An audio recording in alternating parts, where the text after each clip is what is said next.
School's out for Sunday, and the grades are in. And if last night was any indication, the Athens Rock Lobsters got straight A's in offense, defense, and domination. Now, they're back in action for report card night at Akins Ford Arena, where students K through 12 get in free with an A on their report card. And tonight, the Rock Lobsters are looking to ace another test, staying on track for first place in the Continental Division. Good afternoon, Crustacean Nation. You are welcomed here by Claudius, and welcome to the third game in as many days between the Athens Rock Lobsters and the Baton Rouge Zydeco. My name is Mattine Rad, bringing you all the action here on the Athens Rock Lobster Network. Whether you're joining us on YouTube or 98.7 FM and AM 1340 WGAU, we're thrilled to have you. And if you haven't already, subscribe, like the stream, and ring the bell so you never miss a moment of the push to the playoffs. The Rock Lobsters enter today just 1 point behind Carolina for the top of the division with a game in hand. Destiny is in their claws, and they're coming off of a 4-0 shutout on Star Wars night, led by rookie Andrew Stafura, who scored his first 2 pro goals last night and now finds himself as today's Fan Saves Impact Player for Athens. More on that later. Meanwhile, Baton Rouge turns once again to goaltender Sammy Bernard, who will need to be at his best after facing a 42-shot barrage on Friday night. The Zydeco are still battling to stay in a position of having home ice advantage in the 4-5 play-in game. However, Blue Ridge leapfrogged them last night, but still 3 games at hand for Baton Rouge against the Blue Ridge Bobcats. Our Fan Saves Impact players tonight for the Zydeco, it's going to be Sammy Bernard. The goaltender has been massively influential for Baton Rouge since making his way to the Bayou in a trade from Columbus. He makes the kind of saves that can turn the tide for a team in the game.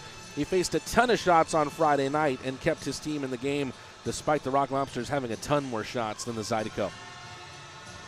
For the Rock Lobsters, look to the young rook. Andrew Stafura has made a name for himself in a short time since signing a college prospect contract with Athens. The 24-year-old has already logged 6 points in his first 4 games, including, as we mentioned earlier, his first 2 pro goals last night. The type of goals which really highlighted the quality of finding the right position on the ice to make a difference offensively. The Fan Saves Impact Player segment is brought to you by Fan Saves. Download the app and follow the Athens Rock Lobsters for exclusive digital coupons. Now let's take a look at today's Akins Ford engine starters. Back in net tonight, off of his 2-game suspension, is Josh Rosenzweig. He's looking for win number 19 of the season. A pair on defense of Troy Murray and Zach Papapetros, and a forward line of Andrew Stafura, our impact player of the night, along with Garrett Milan, who's on the hunt for the century mark in points. He's currently on 96. And, of course, the Russian Daniil Glukaryov completes that trio. The team physician provided by Piedmont Athens Regional is Dr. Alec Graff. The Akins Ford engine starters are brought to you by Akins Ford, Georgia's biggest and best Ford dealership. That wraps up the Piedmont Athens Regional pregame show. Piedmont, real change lives here. It's Sunday. It's a 4:05 puck drop, and first place is within reach. Sharpen your pencils, show those A's, and let's get ready for some high-grade hockey. Class is in session, and the Rock Lobsters are looking for the sweep. Stay tuned here on the Athens Rock Lobster Network. The Crustaceans about to make their way onto the ice. UGA football player Amarius Mims suffered a serious injury. The quality care from the Piedmont team changed his life. As a football player, my body is everything to me. When I got injured, I was worried about my future in the game, but you and your team's expertise, care, and support reassured me from the start.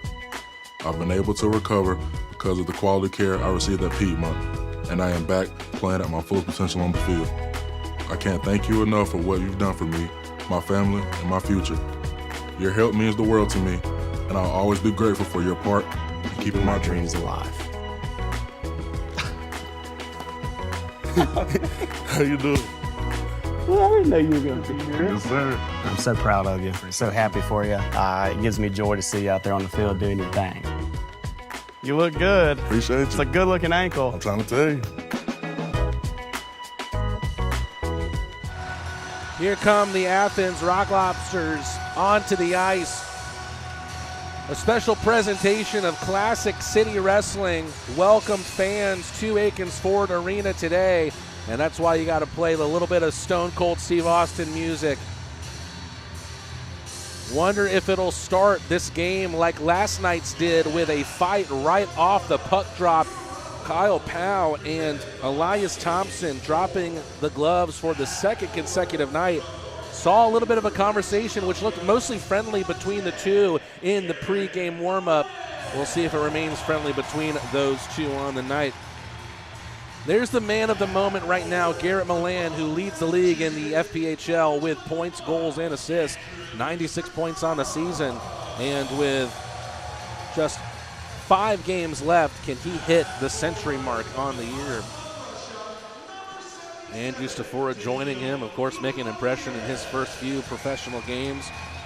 Daniil Glukaryov started the season trying to transition into the North American game, and I feel like that transition is more than complete now. Scored a highlight reel goal, a no-look backhander on Friday.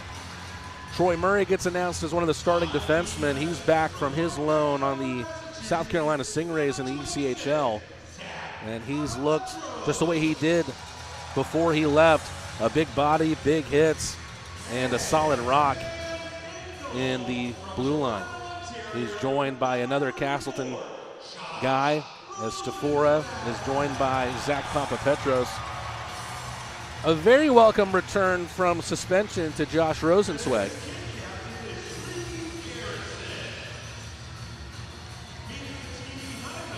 Here comes our kid captain tonight, a goaltender rather, Reed Garrison.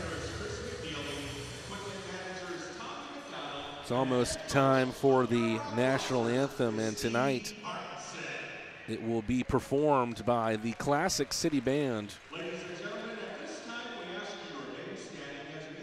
It's time to stand up, remove your caps. The national anthem performed tonight by the Classic City Band.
Another good crowd here in Akins Ford Arena to close out this 3-game set against the Baton Rouge Zydeco.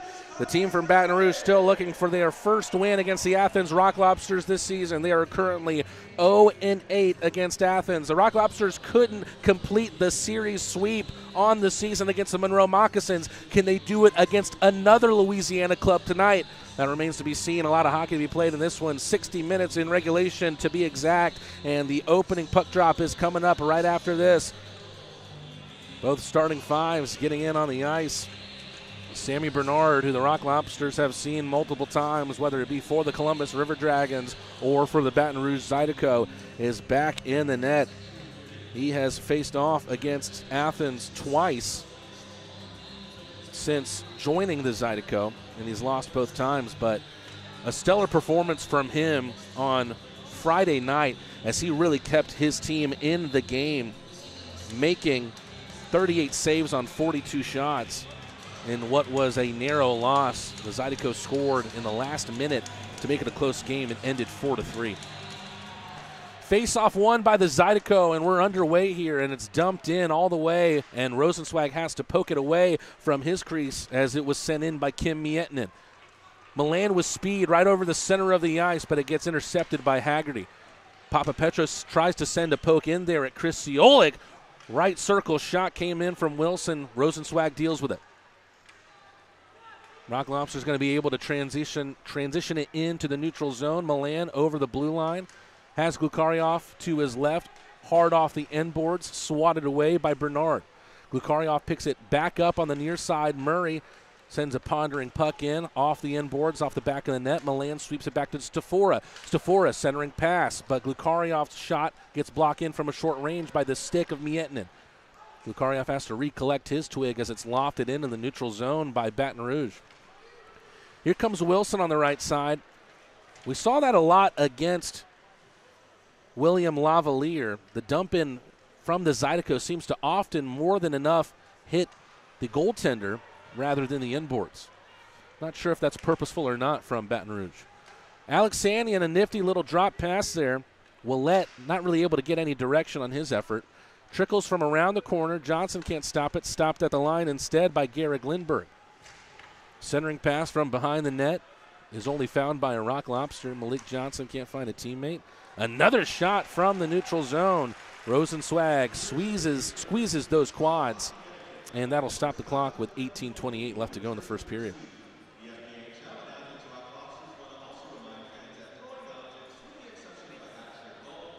Rock Lobsters now with 112 points on the season. They have a chance with Carolina resting tonight to take the top spot in the Continental Division. They were handed that opportunity thanks to a great performance from the Blue Ridge Bobcats in Carolina last night, a 5-1 win for them. Malik Johnson, right out in front of his bench, pushes it with the backhand towards Bernard. He'll choose to freeze. Bernard, 31-year-old goaltender out of Lafayette, Colorado. A battle between two goaltenders that have 18 wins on the season. Rosenzweig 18-7-1, Bernard 18-10-2. Offensive zone draw here for the Rock Lobsters, and a man that we're used to seeing on the blue line, Carter Shinkarik, taking the draw, and he wins it. Kolatarsi, who's back in play. He was on the bench last night as the assistant coach. Garcia out of the corner, intercepted by Miettinen, finds McGuire on the left side, takes a poke check in from Joe Kolatarsi, but a lot of speed from Larwood as he's shown all weekend long. Backhand push saved by Rosenzweig. Kolatarsi gets in between a Zydeco and the puck. Pass lacked direction, and also back in play tonight is Brandon Picard, who chases down Matcham. Broken stick out of the Zydeco in their own half. Opportunity here for the Rock Lobsters. Smith trying to get in around Matcham. We've got a whistle here. A tripping call. And it looks like it's going to be Carter Shinkarik who will sit for 2 minutes. That's good news for the Zydeco, who have the only 4 shots on goal in this game and a chance to take the 1-0 lead for the first time this weekend.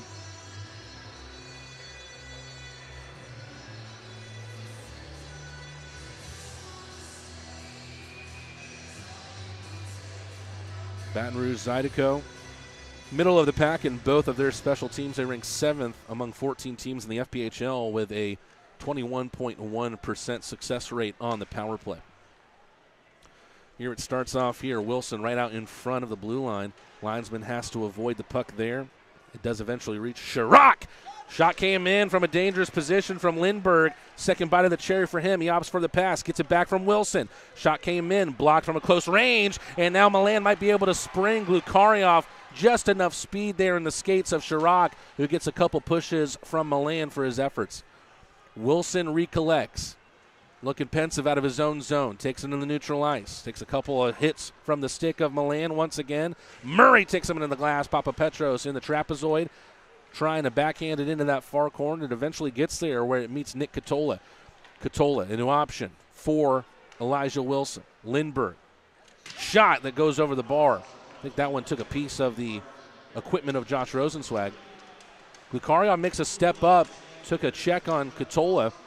Milan looks for Papapetros. Papapetros lets it run accidentally. Bernard easing it back to Lindbergh. 45 seconds to go on the Baton Rouge power play. That's early in this one. Pass took a deflection up. Johnson met it first. Joe Colatarsi looking to his left as McGuire collects it off the far boards. Colatarsi one times it out of the zone. There might be one more rush for the Zydeco in this power play. 24 seconds to go on the man advantage. They still have the shot on goal advantage. The Rock Lobster looking for their first challenge on Bernard tonight. McGuire to Larwood. Great save from Rosenzweig, but lets it bobble. Still an opportunity here. Larwood out to the left for Miettinen. Larwood once again with a shot. Rosenzweig covers up.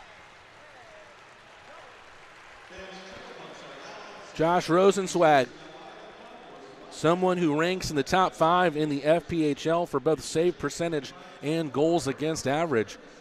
Showing off the leather a little bit there on a couple shots on the Baton Rouge power play that has just 4 seconds left on it. Meanwhile, the Rock Lobsters sport the top penalty kill in the FPHL at 88.2% penalties killed.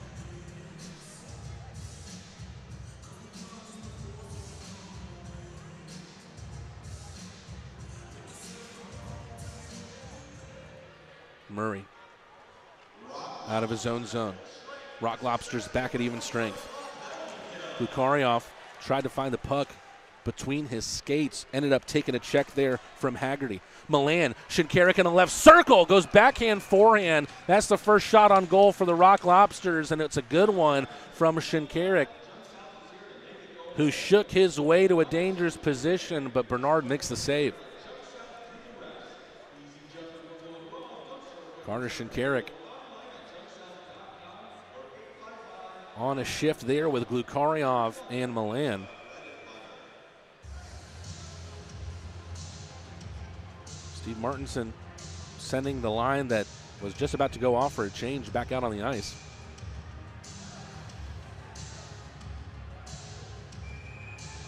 It does indeed look like Shinkarik, Milan, and Glukaryov. Back at the line will be Colatarsi and Greco. 7-1 the shots on goal advantage for the Baton Rouge Zydeco. They have not finished on top in that category against Athens so far in this series. Milan to Glukaryov on the face-off. A little tip from Milan on the shot from Colatarsi. Matcham gets to the biscuit first, but a pass towards the neutral zone gets cut out by Matt Garcia, sent back in before it ever reached the red line. Long distance pass. Jay Cox, a Columbus, Georgia native, with a dump in. Rosenzweig out of his crease to collect it in the trapezoid. Stopped by Alexandrian on the left side of the blue line. Garcia pokes it ahead. Rosenzweig to make a play on it once more. Murray comes in behind.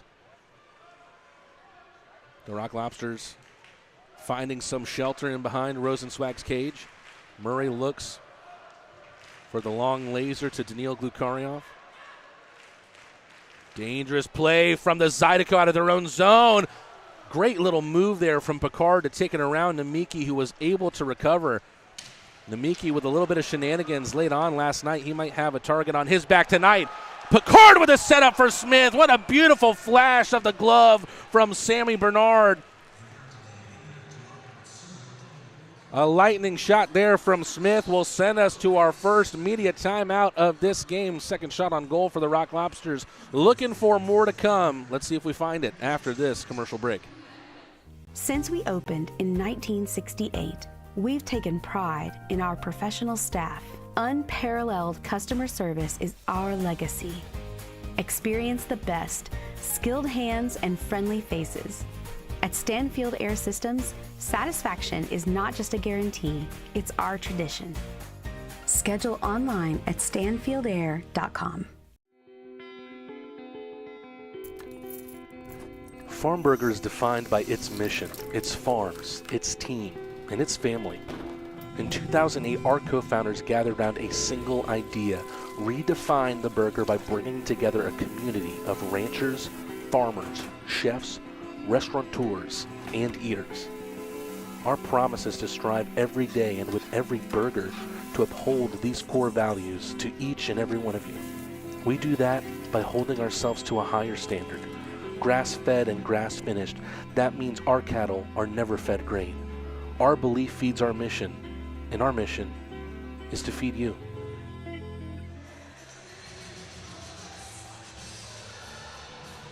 There's the man that's been described as having the profile of a power forward by head coach Steve Marks and Avery Smith. He'll end up getting changed out, going back to the Pine, and Philip Virgili will take his place. Virgili against Jake Cox here on the offensive zone face-off for the Rock Lobsters. Starting to find their flow offensively, but still behind 4 shots on goal in the early going of this one. Good save from Gallant at the line, but that puck can only find Garrick Lindbergh. Zydeco trying to find a hold of some position and some possession, and they do so through Chris Ciolik on the far side. Rock Lobsters starting to lay the body a little bit here. Shot comes in from Willett. Willett looking for his first professional goal. Made his debut Friday and got an assist in that game. Gallant on the left side gets cut out by his fellow number 9, but saved at the line from Johnson, who finds Oja with the pass. Malik Johnson pokes it off the end boards. Shinkarik. Carter Shinkarik, a little bit of around the world for him. His pass gets cut out by Wilson. Wilson with an opportunity to try and find a shot in on Rosenzweig. A recovery hit there laid by Carter Shinkarik, who wins the puck back for the Rock Lobsters. Carter Shinkarik out of the trapezoid, up to Gallant on the right side. Into the neutral ice, a little bit of a loose pass, so a duck there from the linesman. Trying to hit there is Larwood on Greco, but Greco kind of almost does the reverse on him, and it ends up being Larwood who took the brunt of that force. Scott Chirac into the right circle. Fakes the shot, goes on the wraparound, cut out by Greco. We're not seeing the same kind of easy transitions from the Rock Lobsters from the defensive zone to the neutral ice as we see a shot from Chirac, saved by Rosenzweig. Centering effort from Wilson. Avery Smith. There we see it once again. The Rock Lobsters unable to find teammates in the middle triad. Kolatarsi looking for a right behind Rosenzweig's net. Greco gets it off the boards. Great pass into Glukaryov. Glukaryov beats the icing call. Glukaryov. Pass to the line. Murray with a shot! And he scores!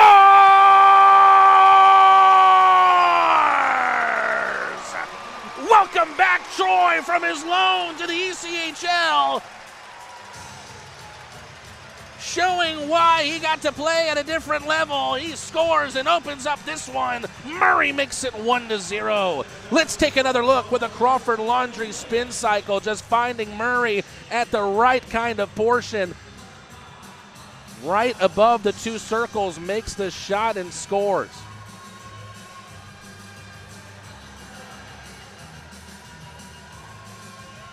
Larwood getting in the ear of the official there, not sure what he could potentially be discussing. But Troy Murray with the goal, and obviously he was gone for about 2 months, but Murray was due in more ways than one. Only had 1 goal on the season previously, and that came back in the second series of the season against Blue Ridge. So Murray back in a scoring way.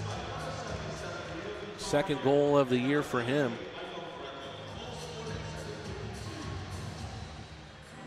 Helpers on that one went to Glukaryov and Greco.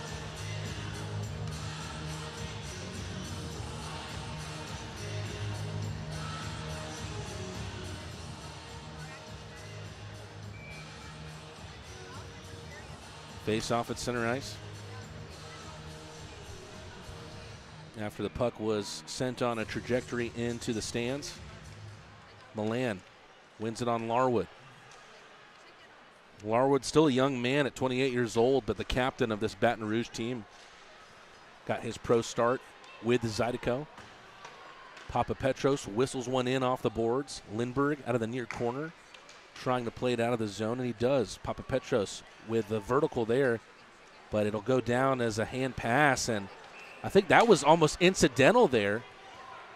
I'm pretty sure that Larwood just got hit in the face by his own teammate's stick.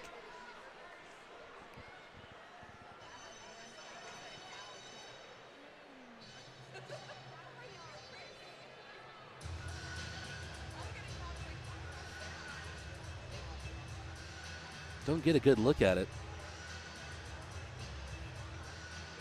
Larwood down on the blue line, being checked by Rock Lobster athletic trainer Chris McNeely.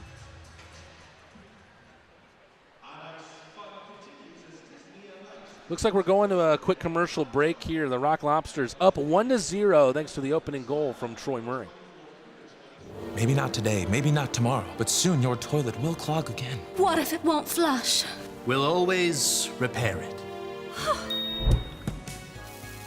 Nobody puts baby in a... Hate to cut off our message from Roto-Rooter, our good friends at Roto-Rooter.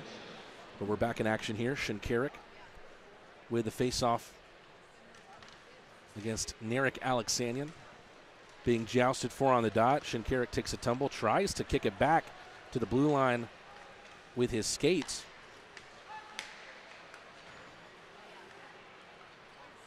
Here comes Alexanian. He's been one of the most dangerous Baton Rouge players against Athens this year. One-timer comes in from the blue line, took an awkward deflection, but it took it wide of Rosenzweig. The original shot came in from the Finn Miettinen.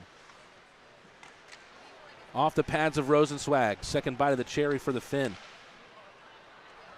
Zydeco getting in good areas to shoot. That effort from Wilson deflects up and into the netting.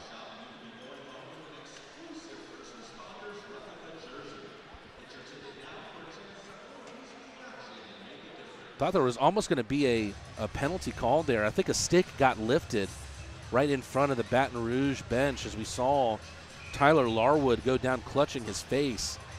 I believe he took a high stick from one of his own teammates. Not sure if we'll ever get clarification on that, but the Rock Lobsters don't have anybody sitting in the box. Still more than half of this first period to go. The Rock Lobsters lead, having scored on one of their first 4 shots in this game. Troy Murray, the blue liner in what is his return weekend, scoring just his second of the season. Virgili does a great job getting in front of Namiki. Remember, we said earlier on in the game, Namiki might have a target on his back. But Virgili gets edged out by a combination of 3 different Zydeco. Greco with a step up, gets a poke check. Virgili with another reverse in on Namiki. Puck comes around for Gallant. No look around the end boards. Virgili back to Greco at the line. What an absolute laser from Greco, looking for the top shelf. It doesn't miss by much. A lot of connections to Sweden on the ice right now for the Rock Lobsters. Virgili and Oja, both from Sweden. Michael Greco, having previously played in Sweden. Clever play there from Virgili behind the goal line. Gallant with a ripper off of Lindbergh and off to the far boards. Gallant with speed over the trapezoid. Doesn't find an option to center to. Milan fresh on the ice, a one-time slapper over the bar. Nice little shift here from the Rock Lobsters.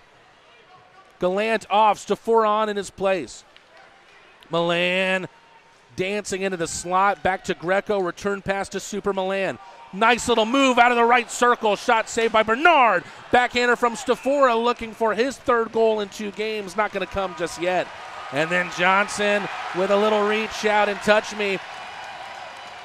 Got his hands in around Scott Chirac there, I believe. Or maybe it was Jake Cox. Both teams will return to their benches, and we will return to a commercial break. Rock Lobsters lead 1-0. Troy Murray, the difference maker right now. Maybe not today, maybe not tomorrow, but soon your toilet will clog again. What if it won't flush? We'll always repair it. Nobody puts baby in a flooded corner. Maybe I should still fix it. You had me at hello. We've got same-day service. Plumbing completes me.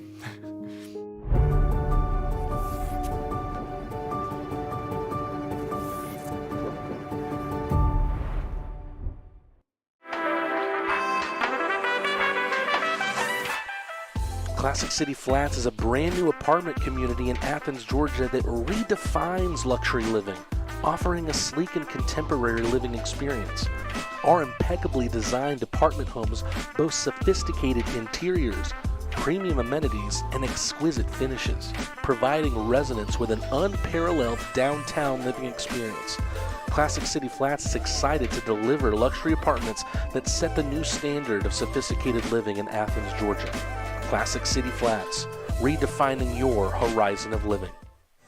Seeing a little bit of a different personnel from last night. Zinchenko and Hunter Alden scratched from last night's lineup, as is Riley Robertson. Picard back in, as is Avery Smith. Face-off won there by Milan. Murray, the goal scorer. Drop pass to Stafora, loses a handle, trickles in over to the neutral ice. Papapetros. Milan right at the center of everything. Milan able to create space in his own ice. Nice little step up there from Glukaryov. Pushes it at the crease. Saved by Bernard. Bernard showing once again why he's a difference maker. Stafora down to his knees. Still got the pass off to Milan, who was surrounded by 4 Baton Rouge players. That'll send the puck the other way. 8:40 left in the first. Rock Lobsters lead 1-0. Larwood is back on the ice after taking a stray stick to the face. Glukaryov is found by Murray. Puck enters in over the line. Milan lays the hit there on Matcham. Glukaryov trying to win it back off McGuire. Is able to get it on a trajectory towards Milan. Larwood took down Milan behind the net. Catola. Baton Rouge get it out of their own ice, but only temporarily. They'll take it back in themselves. Larwood loses an edge there. Took a check from Stafora. Shinkarik collects it at the blue line. Nice little wrister from Captain Fantastic, but a save there from Bernard. 2 players there, Shinkarik at Bernard, whose last teams were the Columbus River Dragons. Bernard acquired via trade from Columbus by the Baton Rouge Zydeco. The Rock Lobsters acquired Carter Shinkarik as the first overall pick in the expansion draft. Face-off will be to the left of Bernard here. Chirac against Shinkarik. Won by Chirac. Willette over to the far side. Garcia keeping his body on the boards to keep that puck in. Unable to do so. Good read there defensively by Picard.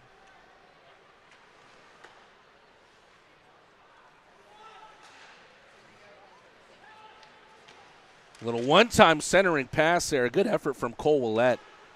Turnaround shot from Chirac. Rosenzweig was able to read it the whole way. Not a lot of traffic out in front. CK9130 asked in the chat, so I see a lot of hits into the wall. What's the difference between a clean check into the wall and a boarding penalty? Well, CK, a lot of times it depends on the positioning of the player who receives the hit. If his back is to where the check is coming from and gets blindsided by the hit and his face goes into the glass, that's boarding and that's a dirty hit. You're going to have to sit for that. Hopefully that answers your question, CK. Hopefully the Crustacean Nation can feel free to ask questions whenever they feel like it in the chat. One thing that I've absolutely loved about this season, my first year on the call here for the Athens Rock Lobsters in our inaugural season, has been the conversations we've been able to have. A lot of curious fans asking about players, asking about rules. More than happy to answer any question I can. Virgili around for Oja. A little bit of a Swedish connection there. Malik Johnson floats it over to Oja, plays it down with a glove. Oja, the big Swede defenseman, has it pop up on him. Casa Gallant trying to lay the body on Matcham and win it back. Oja, his shot gets blocked by the skate of Catola. Willette, kind of in no man's land, but still sends a rocket of a shot over the bar of Rosenzweig. Gallant, good move at the line. But right now the Rock Lobsters are having trouble finding open ice. Avoiding the hit on the other side was Kim Mietinen. He steps in. Is there a potential break for Stafora? Bernard out of his crease to make sure that that doesn't happen. Wilson, no look backhander to Alex Sanion. Alex Sanion trying to take it to the net himself. Troy Murray just escorted him to the boards. Got a whistle that'll stop time at 6:05 left in this first period. Rock Lobsters lead 1-0 on a Troy Murray goal, his second of the year.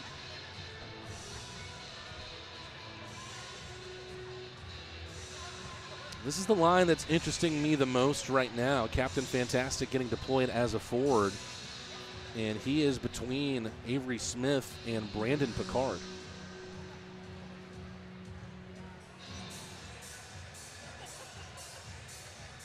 Shinkarik wins it. Took a slow bounce off the end boards and onto the blade of the stick of Matt Garcia. Hard pass when the Rock Lobsters went off the skate there of Scott Chirac. Nice little feed from Shinkarik to Picard. Trying to make a good return back to the lineup. Picard on the search for that top shelf. Didn't miss by much. And then Smith almost got a touch of that one on an effort from Colatarsi. Played with the skate of Chirac, taken in by McGuire. McGuire with a little pirouette in the right circle. Puck still with Baton Rouge. Lindbergh at the line. Up the left side. Avery Smith lays the hit. But the Rock Lobsters unable to send themselves the other way.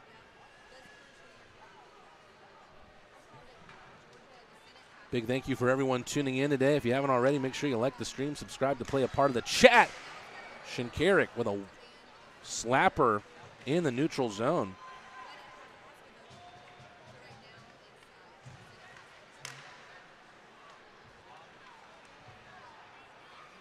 Murray loses it, recovers. Sent back in past the penalty boxes. Stafora in front of his bench. Milan has it to Murray. Murray has two! Murray triples his goal tally on the season in 2 shots in this game.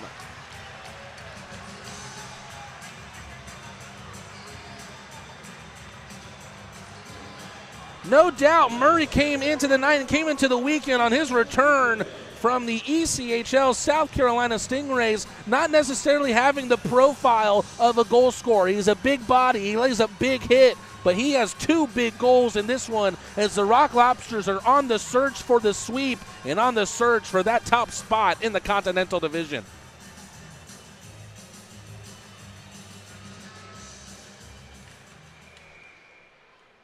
So how about this? The big body defenseman, Troy Murray, with still 4 minutes and 31 seconds to go in this first period, is now on hat trick watch. Garcia. Another clean face-off win from Carter Shinkarik. Played most of the season as a defenseman, showing why he used to be a center and a very valuable center in this league. Rosenzweig had it in the glove, quickly recycled. Another assist for Stafora as well. That's his 5th already. Point number 7 in 5 games for Stafora.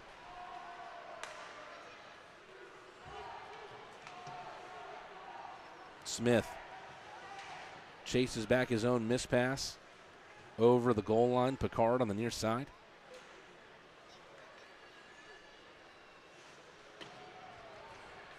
Garcia up the left for Picard. Smith loses it. Dives to try and get it back off of Lindbergh.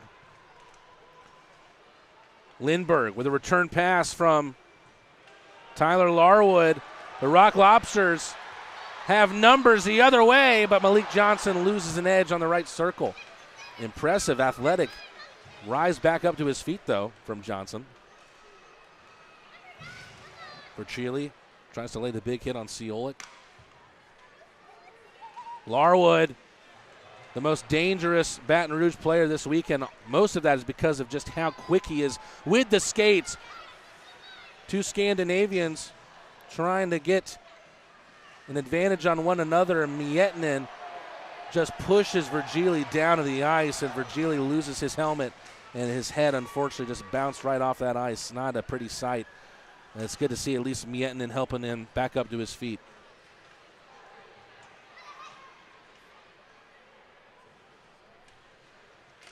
Right circle shot from Matcham. Bounces off the boards on the far side. Malik Johnson, no looker, reaches Milan.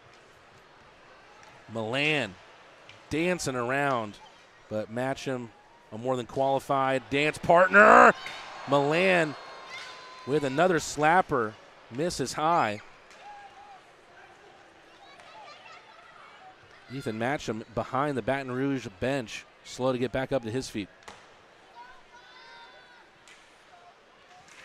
Lukaryov jousting body for body for the puck with Matcham, who's made a recovery here.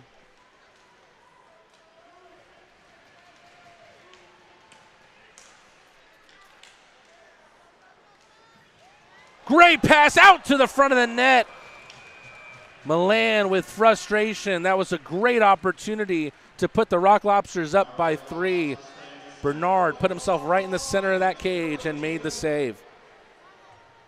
2 Troy Murray goals in this one. He came into the game with only 1 on the season.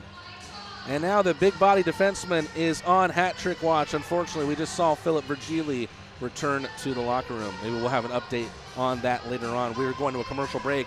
Rock Lobsters lead 2-0.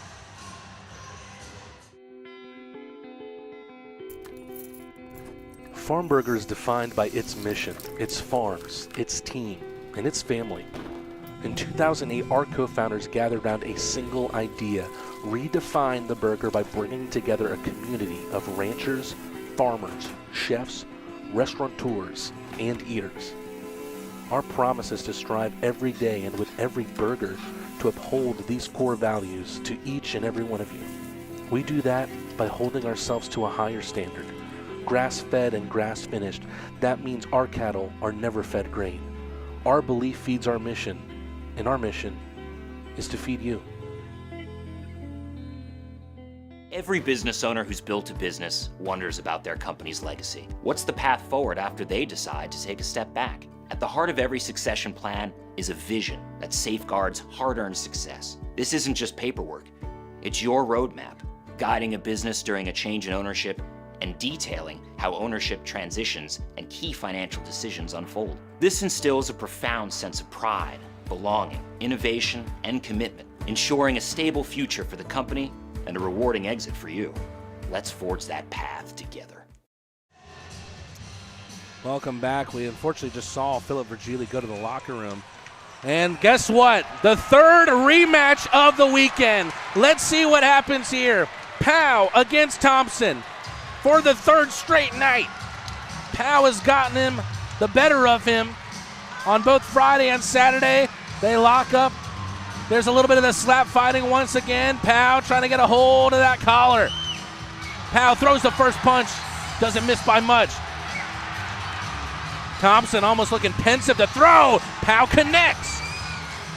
Takes a good punch there from Thompson, but then Powell fires back. Powell looking for the big shot. They're trying to figure out who's the most dominant force. A little bit of a friendly competition here as they both drop the claws. And then Powell wrestles him down to the ice. You saw a little bit of classic city wrestling if you were here at Akins Ford Arena before the game. But Powell pins him 1-2-3.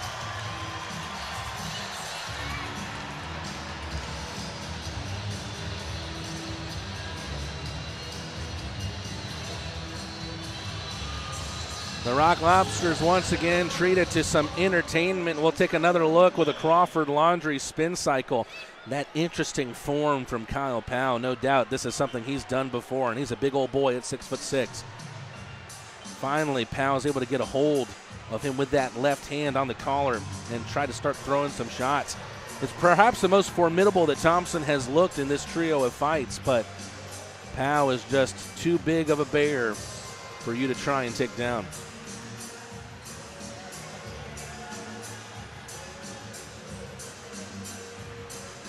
And then there's the final takedown from Powell.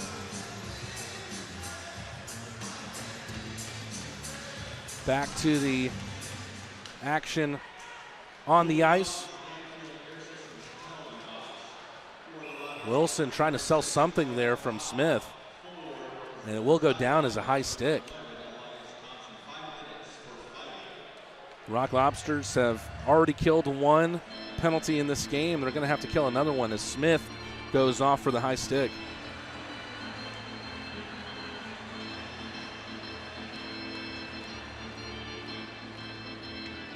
I did see that there was some contact there. I thought it was with the glove, though.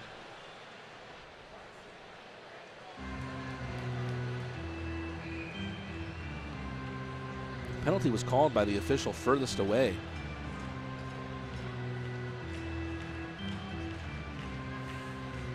Another opportunity here.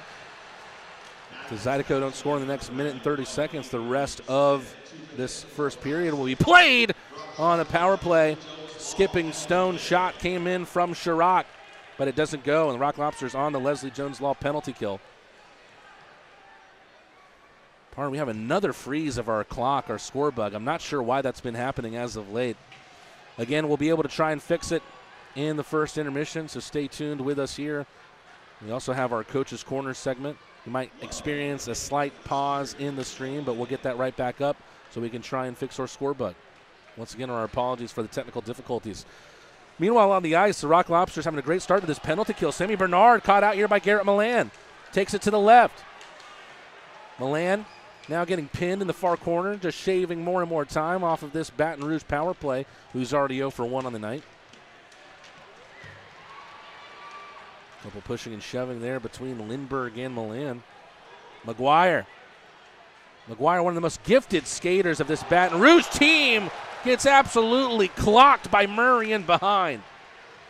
Larwood all the way back for Chirac. Shot comes in from the left side, loose out in front, and Baton Rouge have their goal. Shane Haggerty able to scratch one back for Baton Rouge and give them some momentum going into the first intermission. Haggerty, a former ACHA collegiate standout at Grand Valley State. And the 24-year-old in the FPHL now has 24 goals on the year. For those of you just tuning in, it is a 2-1 game. The Baton Rouge Zydeco have just scored on the power play. 12 seconds to go in the first period, having a slight issue with my score bug. We're going to get that fixed before the second period, but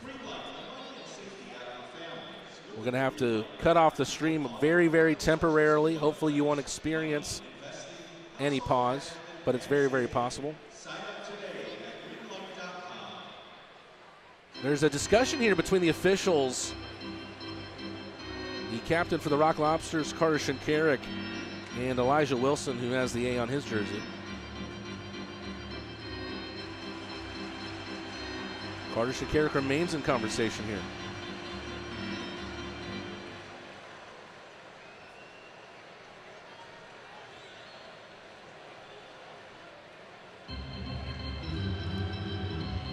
Not sure what the conversation is, and it seems like it's a deep one between the officials and Shinkarik.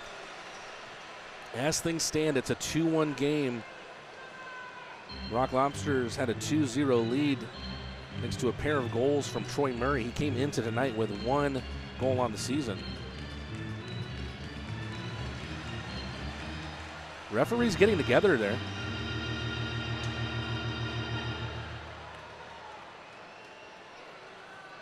And it looks like it'll be another penalty for the Rock Lobsters. So Smith will make way out of the box after the power play goal was scored, and it looks like the Rock Lobsters are going right back to the penalty kill as Milan has taken his place. You'd have to imagine that it was some sort of words shared with the official.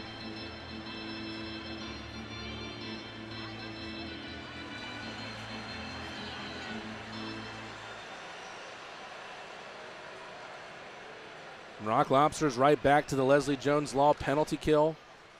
They were up 2-0, but now are up just 2-1. And the Zydeco will start on the power play. Good tenacity there from Carter Shinkarik, but he's not going to have enough time to do anything with it. Very, very quickly, folks, I'm going to restart our streaming software. Stay tuned with us here. I'm going to restart it, and hopefully we can get our score bug back. Well, folks, unfortunately, we're not able right now to get our score bug back up. We might have to go revert back to the old way of doing it. But we'll try to continue to try and fix that as this game goes on. Right now, we've got about 18 minutes before the start of the second period. Stay tuned with us here on the Athens Rock Lobster Network. Here is our weekly conversation with Coach, otherwise known as our Coach's Corner.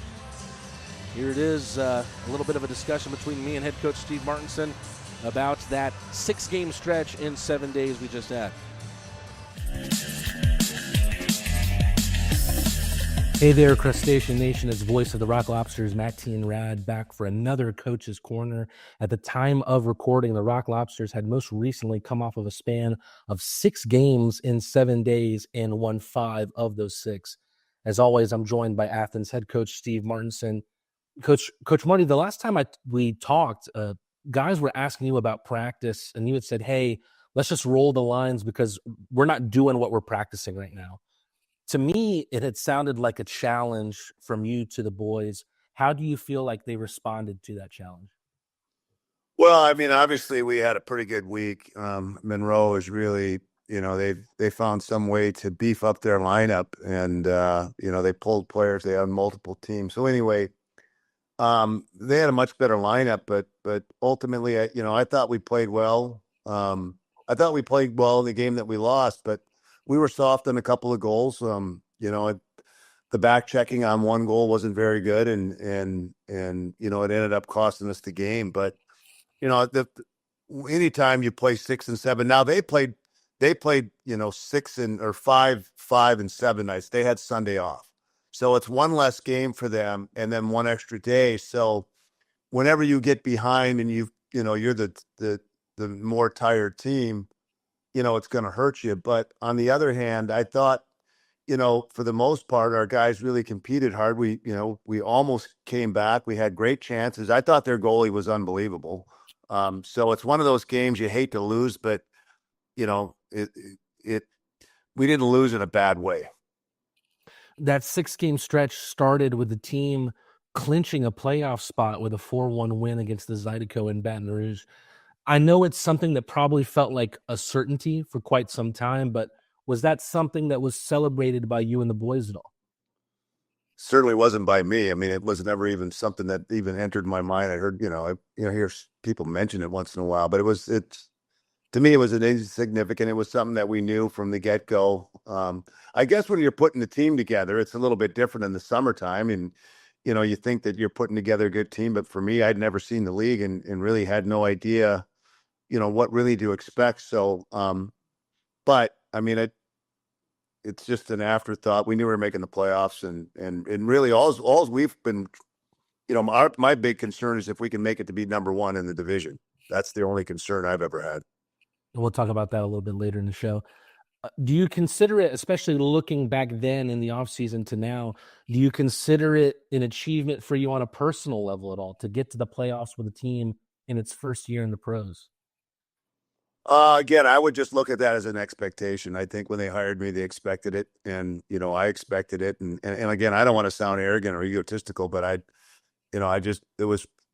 we wanted to come in and say, we just said we're gonna have a team competes right off the bat, and we want to make this as a place for a lot of reasons to come and play. And so, no, I'm not surprised at all that we're playing in that position, especially when we started to get some guys jump to Athens and kind of went along with, the key is guys went along with the plan that we have, that, we would loan players to the ECHL, and we turned out to loan more players than anybody else in the league. So that's been a big positive, and it's something that we set out for. The difference is you talk about it in the summertime, but then you got to do it. You got to have the players that are good enough. The only way you loan players, you got to have players that are good enough. And, the teams that we've loaned, especially South Carolina, has been really happy with the players that we've loaned, and obviously Cincinnati. You go and get those 2 wins in Baton Rouge, and then you had on paper what I'm sure must have been the most brutal travel day we've had this season. Baton Rouge is a long drive as is, but then to make that 10-hour plus whatever it is bus trip back home and then play that night at Akins Ford Arena is crazy. Were you nervous about any potential fatigue from the boys? And obviously, what do you make of how they dealt with that fatigue in that Sunday night win against Blue Ridge? Well, yeah, it's a tough situation. Again, you're playing 3-3, and some of our top guys log a lot of minutes. And really what I was trying to do, in Baton Rouge was limit, how much Milan was playing and how much, Carter, some of the guys that put significant minutes up, Phil. But the other thing is those guys are in really good shape. They're kind of machines. And I mean, I've had a lot of teams that our Sunday game, we didn't play as well. And it's kind of a lot of, in the coast, you play a lot of 4 and 5s and certainly a lot of 3 and 3s. And I really haven't seen our players when we played at 3 and 3. I haven't seen a drop off in our play. And really that's due to the players, but to be able to bust, 8, 9 hours, like 9, 10 hours, and we don't have a sleeper bus. And the only reason we don't have a sleeper bus is we can't get one to accommodate us. We would if we could find one. But we, you're sleeping on, the guys are sleeping on the floor. They're sleeping sitting up, and you can sleep sitting up in a plane for 45 minutes or an hour or the back seat of a car, but it's tough to do it 8 hours on a bus. So I give the guys a lot of credit for coming in and then continuing it through Monroe.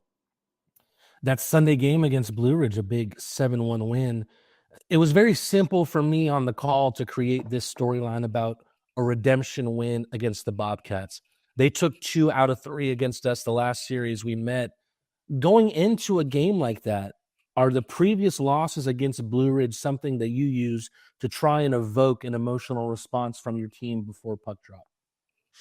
I mean, sometimes I'll do that. It depends. I mean, one of the things that I do bring up the game that we lost to Blue Ridge here 1-0, and we took 86 shots. And I bring that up like in practice. If we're not screening the goalie, if we're not properly screening the goalie in practice, I'll bring it up. I mean, we took 86 shots and didn't score a goal. Part of it is because we didn't shoot the puck very good, and secondary or almost as important as the goalie saw the puck. So screening the goalie is something that we work on and something that I harp on. And it's something that, it ultimately can be the difference between a goal and a win, and breaking it down further, a guy being in or out of the lineup.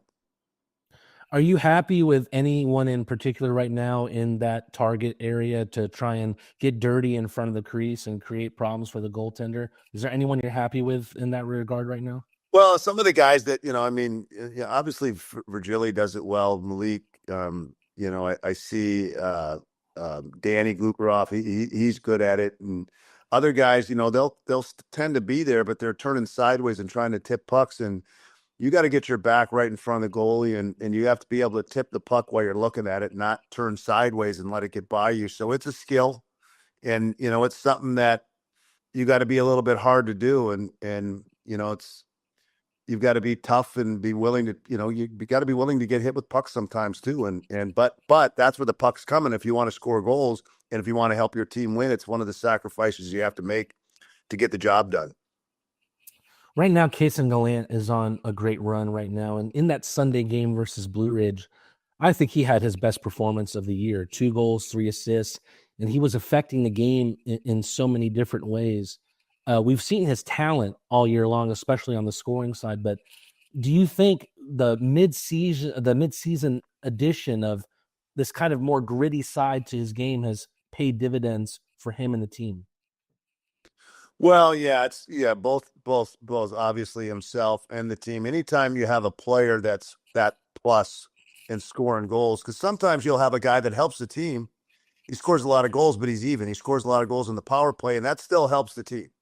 But he might be an even player, and when you have your top guys, your top goal scorers are in the the high plus column, that means they're outplaying the other team's top line, and that's really what it comes down to is our first two lines have been outplaying the other team's top line. You can look at their plus minus, and our third line has struggled in that area. So that's where that's the area that it's getting really competitive. That and obviously the blue line with getting everybody back this weekend. That's something we'll touch on later as well. You go into that first game against Monroe, and they've got a 3-1 lead after the first period. The team comes back to tie it 3-3 in the third, goes on to win in the shootout. Of course, not every game is built the same, but lately, do you feel like the team has been getting off to the kinds of starts that you've wanted? And does it really matter when they've played so well in the second and third periods? Well, I don't think we've had our best starts at times. And, that's a funny situation because if it was easy to solve, everybody would solve it. You just, getting prepared to play and getting yourself prepared to play. That's the key to the team starting out. It's really each individual making sure that he's bringing his A game. Now, the reality is you don't always get all 18 players playing their A game. And you've heard me say it before, you better be playing your A game when we need it. So if you're not on your game, and we've had guys, not on their game in those games and other guys step up for them. So if we don't have the guys, and especially when you're looking at playing 6 games in 7 nights, you better not expect anybody else to pull your weight. So getting that good start, like I said, it's really getting ready to play and making sure you're ready to go. And then what I like about the comebacks is it's a character thing that we don't give up and we don't say, because a lot of teams will go, okay, we're just going to try to score. We're not really trying to win. I'm trying to score, but I'm not trying to defend at the same time. So when you shut them down and then you're able to, score goals, that's the key to a character. And that's the way you got to play to win in the playoffs if you're giving up the lead to start. It was a much more dominant performance the next night, a 7-2 win, and a night of many firsts. The 3 stars of the night had all played 6 games or less for the team, and I want to talk about all 3 of them. First, Andrew Stafura, was he the player you were talking about last week that was taking a test to be a police officer? Yeah. So he was limited ice time because he had to go back home. So he missed a bunch of ice time. So it was nice to see him get in and get up to speed as quick as he did. 3 assists in his first game as a Rock Lobster, and that's just an amazing feat. With that being said, he played in place of Malik on Wednesday night and then in place of Ork on Thursday. Is that the great thing about being able to bring these rookie prospect guys in late in the season, to be able to rest your top guys before the playoffs? Well, we don't play 80 games like the NHL, and I'm not resting guys. We have a break between, we have the crazy problem with our arena and not being ready to go. And then us moving games for shows is, we had to do makeup games that are in the middle of the week when we don't have the weekend, and we have to do it when we have to do it. So it was one of those things that, we did it to ourselves. And so I'm not really looking to rest guys. Our go-to guys are studs, and they don't need any rest. They like to play and they like the minutes. And if you're not giving them to them, they want them. So what I am doing though is I'm making it more competitive, and it's a very competitive situation as it gets down to it, and who's going to be in the lineup and who's not. The advantage of the amateurs is they don't count against the point system. So that allows us to, bring guys in and be able to sit guys out. Normally you can't do that during the regular season unless you're using a PTO. So right now it allows us a little bit of luxury to have some extra guys to be able to move them in and out. I'm very excited to see more from Andrew, and he was joined in the 3 stars by his former Castleton teammate, Zach Papapetros, who logged his first pro points with a goal and an assist. I've been incredibly impressed with Zach in his first few games with us. He plays with someone of so much, he plays like someone with so much more experience. How have you liked him since he's come in?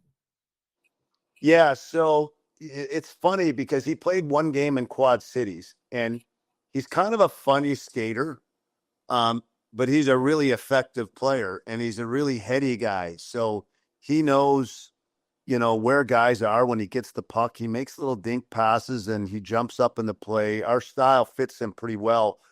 So I just don't think he got a lot of opportunity in Quad Cities, or they might have been looking for a different guy. He's not a real big guy, but he's a heady guy and he plays hard. So yeah, he's been a nice, he's been a nice addition and a really good fit.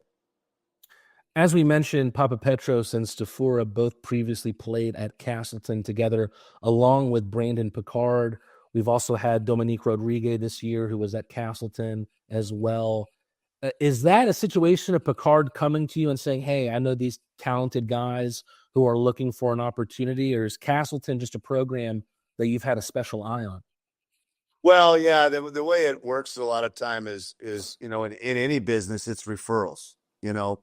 You get referrals and I keep an eye on the transactions. So I think I had reached out to one of those guys, and then I found out that he'd played with Picard, and I know Picard put in a good word for those guys. So there's a lot of that goes around and then players like to go where they're comfortable and where they know people. So you'll see that, regardless of if it was college or junior or other teammates. And that's really kind of what happened. And I've learned over the years that, and I've said it before, good people refer good people and bad people try to bring in other bad guys. So we've got a lot of referrals on this team that started with Carter and Joey. And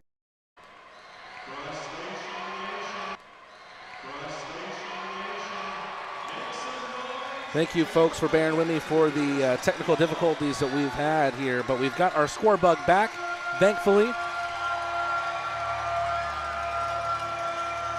The Rock Lobsters experienced a couple of late penalties in the first period. Because of that, the Zydeco were able to not only scratch back a power play goal and make it a 2-1 game, but also put themselves on a power play to start this second period. They'll have a minute and 49 seconds of which to try and make something happen.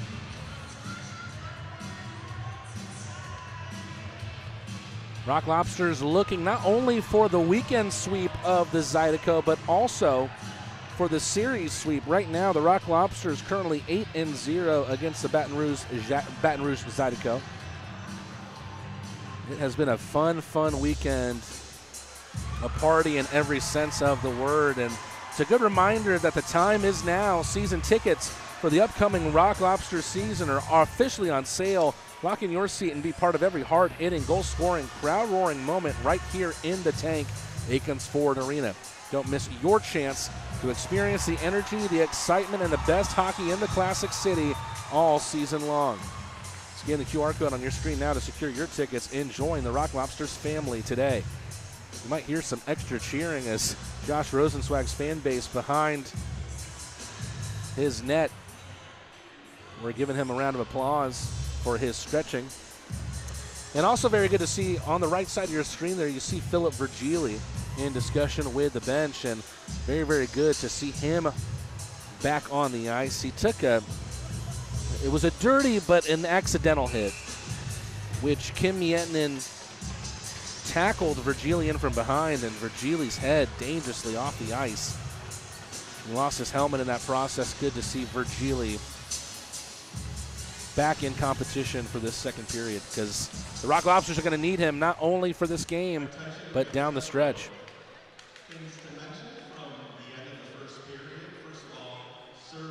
Garrett Milan in the box for what is called a unsportsmanlike conduct.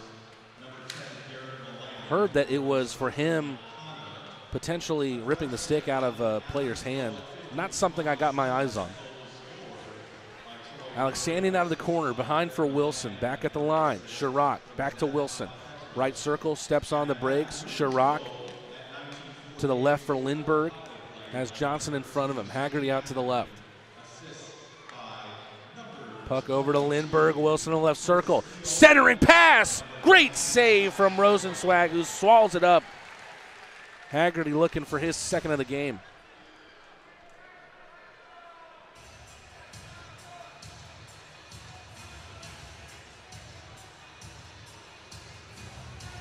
Josh Rosenswag with save number 14 of this game.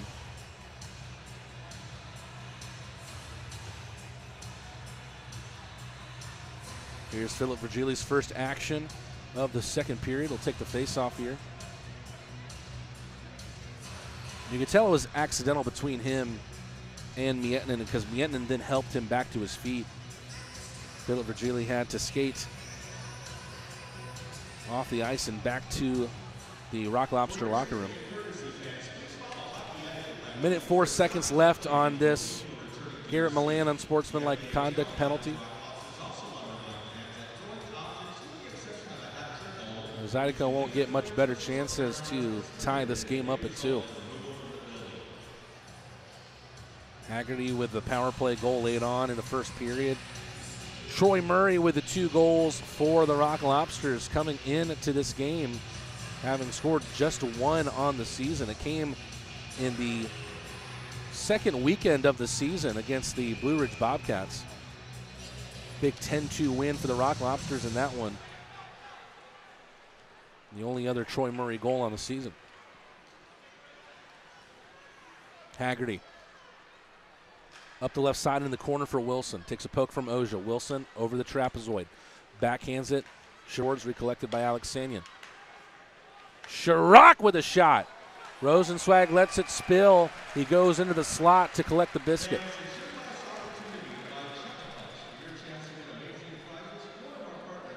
Rock Lobsters doing well here on this penalty kill that starts the second period. Right now they're 1 for 2 on the PK in this game. Repeat offenders tonight are the Rock Lobsters on the Leslie Jones Law penalty kill. Be good, but if you can't be good, you get caught in the penalty box. Call Leslie Jones Law. Miettinen. Virgili all over Katola, makes the pass difficult, but Jake Cox still finds the puck in the far corner. Larwood takes a reach in behind from Zach Papapetros. Cleared out by the Rock Lobsters. 20 seconds to go for the Zydeco on the man advantage. Let's see if they've got one more rush in this one.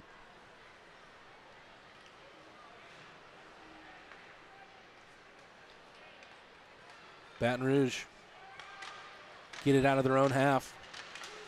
Miettinen with a backhander. Johnson pushes it out, but not into the neutral ice. Rock Lobsters back at full strength. Milan out of the box with a slapper, save by Bernard. I don't think we ever heard the slap of the stick from Bernard that would indicate that someone's coming out of the box. That caused danger for the Zydeco. Garrett Milan is not someone that you want to accidentally spring on a breakaway.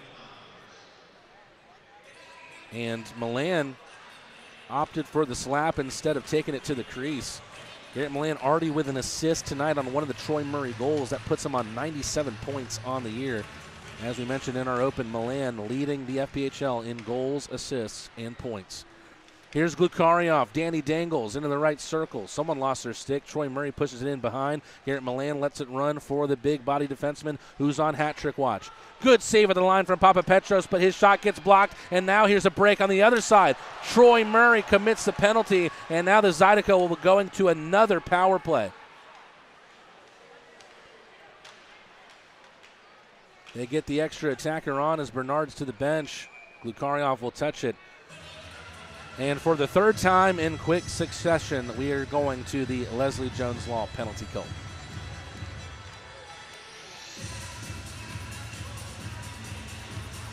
That breakaway for the Zydeco came from that.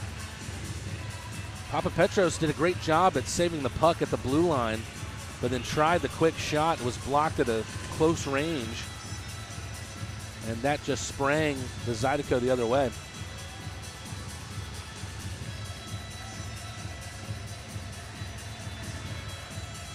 Rock Lobsters have to be careful here. They have to be more disciplined.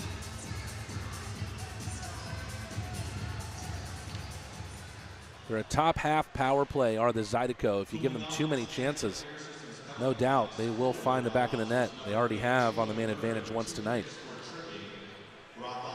2 minutes for tripping against Murray. Kolatarsi trying to clear it out. Blocked by a Baton Rouge body. Good move there from Elijah Wilson. Philip Virgili almost got a touch on that one, but the more important part is that it is out of the Rock Lobsters ice. The Zydeco will have to recollect and recycle in their own zone. Loose pass up the right side. Oja just sticks it right back in. Back with Garrick Lindbergh. Every time I hear his name, I think that he must be Swedish. Here he is again. Pushes it to Larwood behind the net. Kolatarsi. Whistles in one around. Stopped by Bernard behind his cage. Couple of quick PKs to start this second period, but the Rock Lobsters have looked good being down a man thus far. Glukariov trying to win it back right where the two penalty boxes connect. Gets it to Milan. Milan dancing over the center of the ice. Art Baker off the bench, able to be collected by the speediest member of this Zydeco team. Larwood with a wraparound centering pass. It was a good idea, but no one there to punch it in.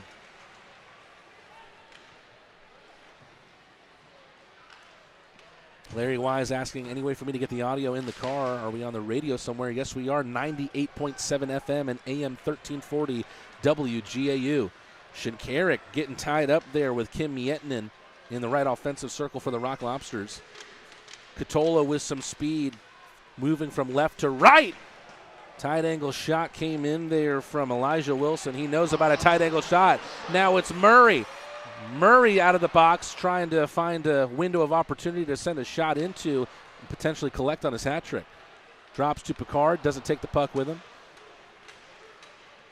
Zydeco with numbers the other way. McGuire will protect, step on the brakes, a little bit of a U-turn into the corner. Picard takes the body of Haggerty into the glass.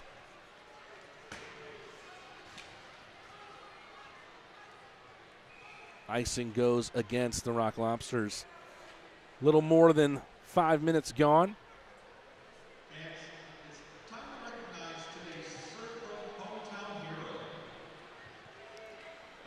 It is hometown hero time here in Akins Ford Arena, and we're taking a quick media timeout here. Thank you for tuning in tonight here on the Athens Rock Lobster Network. Rock Lobsters still lead 2-1, and the penalty kills are hopefully over for the time being. When you're the leader, disaster cleanup and restoration, how do you make like it never even happened happen? Fire it up, Randy!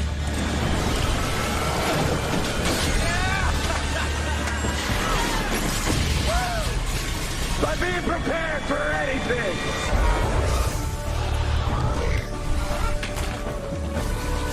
Whatever comes your way, there's a pro for that. Serve Pro, like it never even happened. When you're the Athens Rock Lobsters' biggest enforcer, life can get pretty messy. That's when Justin Portillo calls Crawford Laundry. Justin Portillo only trusts Crawford Laundry to get his toughest game day stains out in plenty of time for the next one. Meet our professional team, where the best customer service is our promise. With over 5 decades of expertise, trust Stanfield to keep you comfortable. Schedule online at stanfieldair.com. The Rock Lobsters looked good on the penalty kill and kept the Zydeco from making it a tied game. However, they want to get back on the front foot once again. They started well offensively in this game, but now are behind in shots 16-12.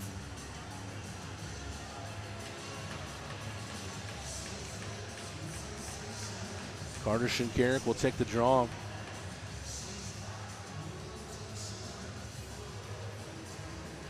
Now, if you were looking at this roster 2 or 3 weeks ago, you would think, wow, there's 4 defensemen on the ice. Shinkarik, Papa Petros, Troy Murray, and Michael Greco. Troy Murray asked head coach Steve Martinson coming into the season if he could play on the wing. And ultimately, head coach Steve Martinson told him, unfortunately, a big-body defenseman is a hotter commodity have. A skipping stone off the stick of Matcham goes wide on Rosenzweig. But it looks like Martinson is giving Murray his wish here since he's on the hat trick. Murray was offside, and because of that, chose not to offer at that loose puck in the offensive zone.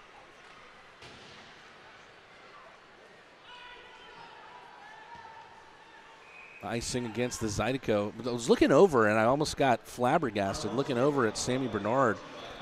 I'm not sure if it's tape or if it's just how his stick is composed, but when the light hits his goalie stick the right way, it's incredibly reflective.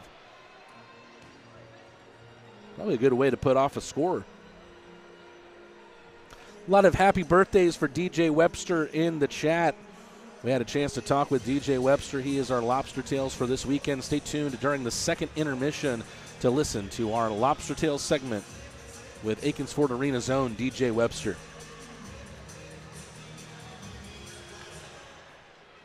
Shinkarik on the faceoff once again. Picard now with Avery Smith, who takes Murray's place.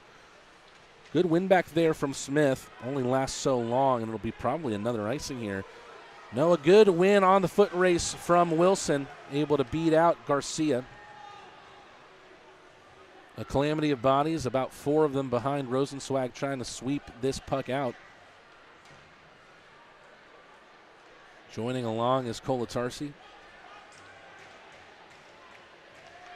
Garcia looks like he's got it in his carom. Kicks it out for Picard. Good tenacity there from Ethan Matcham, because if he didn't make a play there at the line, Smith was likely behind him with a great opportunity to score. Garcia. Smith tries to pop it to himself. Incidental there, and it goes into the front row of the crowd. Rock Lobsters with 112 points on the year, having a chance to get back into the top spot of the Continental Division with the same amount of games as the Carolina Thunderbirds. Right now they're 1 point behind and 1 game at hand, so an important game after the 5-1 loss for Carolina against the Blue Ridge Bobcats last night. Face-off won cleanly by Virgili. Greco looks to send it long towards Johnson. Miettinen with a crucial defensive play there to make sure it didn't get into the route of Johnson. But here's Johnson anyway. Just eases it up the left boards. Gallant with a kick. Virgili was offside. Johnson tries to take it with him. Greco makes sure it doesn't get in behind him towards Ryan Kleber, Chaska, Minnesota native, who is 21 years old. First time we've seen him today, rather this weekend. 7 minutes gone just about here in the second period. And as of late, really the weakest period for the Rock Lobsters has been the first frame. So they'll be happy that they went into the first intermission up 2-1. But can they follow the trend of just how good their second and third periods have been as of late? Yesterday there was goals in each period. 1, 2, 3, and then the empty netter to cap it off from Garrett Milan. It was a near 200-foot dart from one side of the ice to the other. Greco giving Bernard something to think about all the way from the red line. Gallant wins it back. Johnson from the left circle centers it toward Virgili. Didn't get any Swedish mustard on that. Michael Greco out in front of the circle looking for a deflection. Spills out in front. Virgili trying to get anything onto the net. The Zydeco take it away. A little bit of a 3-on-2 here as Gallant tries to go on the back check. Drop pass between the legs. McGuire. Shot came in from Larwood over the bar. Whistles all the way around the boards. Malik Johnson trying to use his speed. Pokes it out from under a Miettinen, but just toward a Zydeco player. Good effort there from Johnson. Miettinen, another pass between the legs. McGuire in behind for Larwood. Miettinen. McGuire gets one loose and finds the top shelf. Rosenzweig gets tackled in the crease. So there's probably going to be some contention about this one. I think it was Miettinen who got into the crease.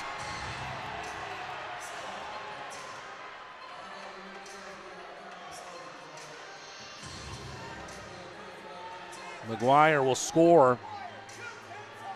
A little bit of a shoot and swish from him. Oh, now we got a fight out of nowhere. Greco reining in on Larwood. That one started quick and that one ended quick.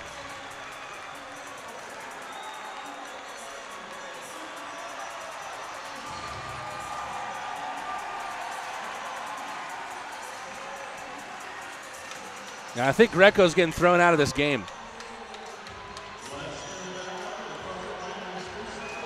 And then Johnson getting in the face of McGuire. That's probably why there. Greco throwing in a couple punches after Larwood was down there. Greco taken out of the penalty box, and he'll go down the tunnel. Seems likely that his night is done. Some more penalties to iron out here at Akins Ford Arena. Let's see what happens coming out of this commercial break. Let's also see if maybe this goal will count. There's definitely something to be argued about there, and head coach Steve Martinson will try and state his case. As things stand, it's a 2-2 game. Stay tuned with us here on the Athens Rock Lobster Network.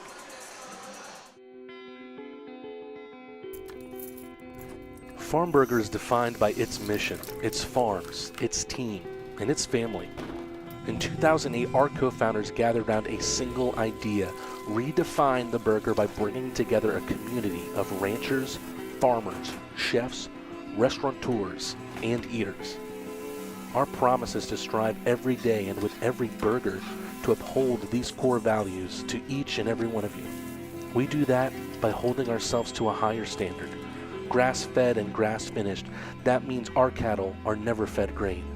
Our belief feeds our mission, and our mission is to feed you. Meet our professional team, where the best customer service is our promise. With over 5 decades of expertise, trust Stanfield to keep you comfortable. Schedule online at stanfieldair.com. UGA football player Amarius Mims suffered a serious injury. The quality care from the Piedmont team changed his life. As a football player, my body is everything to me. When I got injured, I was worried about my future in the game, but you and your team's expertise, care, and support reassured me from the start. I've been able to recover because of the quality care I received at Piedmont, and I am back playing at my full potential on the field. I can't thank you enough for what you've done for me, my family, and my future. Your help means the world to me, and I'll always be grateful for your part in keeping my dreams alive. How you doing? Well, I didn't know you were going to be here. Yes, sir. I'm so proud of you. So happy for you. It gives me joy to see you out there on the field doing your thing. You look good. Appreciate you. It's a good-looking ankle. I'm trying to tell you. Maybe not today, maybe not tomorrow, but soon your toilet will clog again. What if it won't flush? We'll always repair it. Nobody puts baby in a flooded corner. Maybe I should still fix it. You had me at hello.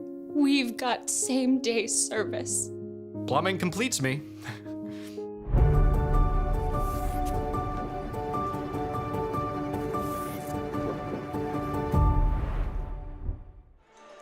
It looks like the review process has started here at Akins Ford Arena. The referees going into that review area, helped out by the off-ice official.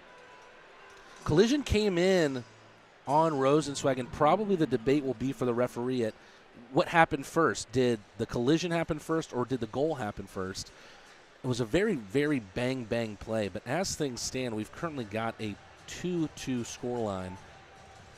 If the goal does go down, it will be Thomas McGuire, and I believe that'll be McGuire's first goal of the season.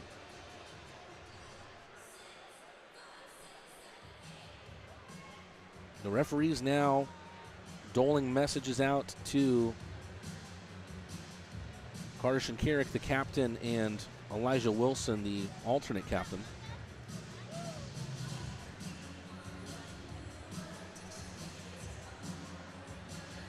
It seems likely that no matter what, with Greco getting kicked out of this game, that even if the goal is counted off, the Zydeco are potentially returning to a power play. But nothing set in stone just yet.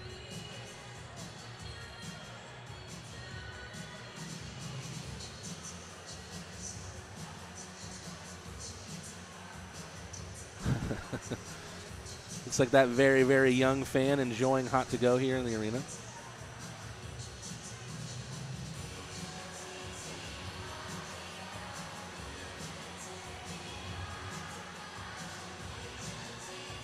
Looks like the head coaches have had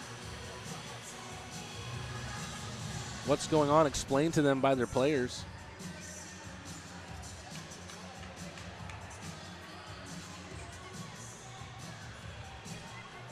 And now it's being explained to the off-ice official. The off-ice official is how we get our information. He plugs it into the Federal Hockey website.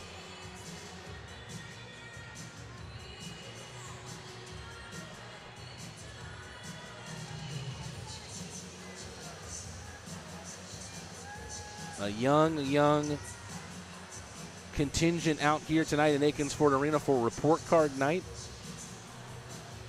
Andrew Stafor has just been entered into the box, likely serving a penalty taken by Michael Greco for his one-sided fight.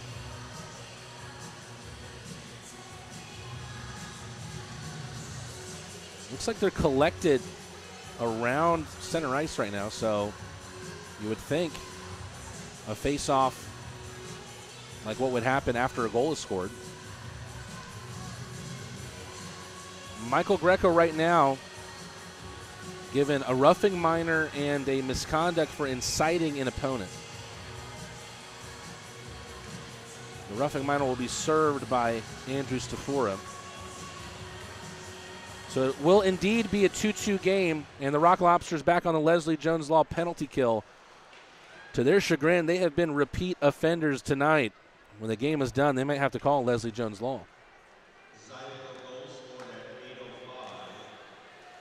Centering pass, confirmation on the goal. Thomas McGuire, his first of the year. Stopped at the line by the Zydeco on the clearance attempt from Oja. Larwood and Mietnin on the assists. Milan almost finds Glukarioff, takes a tip to the Baton Rouge blue line. Nice little effort finds Alexanian, who then feeds Haggerty. I think that one went off the side of the netting and in the end boards. Lindbergh in front of the line. Wilson in the left circle. Ooh, a laser of a shot. Caught Rosenzweig up high, but Chirac is deprived of the game-leading goal. Golatarsi sends one bouncing in on Bernard. Half clearance, half shot attempt.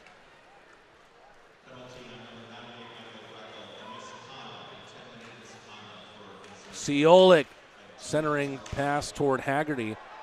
And taking a spill there is Zach Papapetros. And it looks like we're going to the 4-on-4.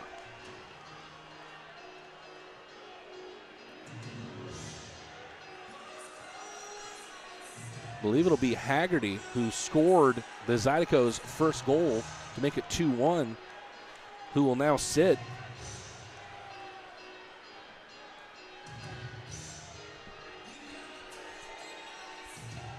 Michael Greco with a roughing minor and the inciting an opponent misconduct, not going down as a game misconduct. So I believe we should see Greco for the third period.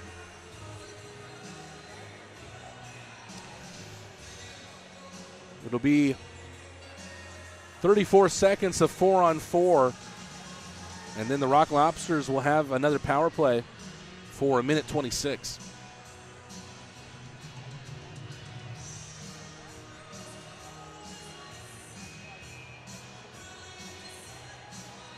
Power play has been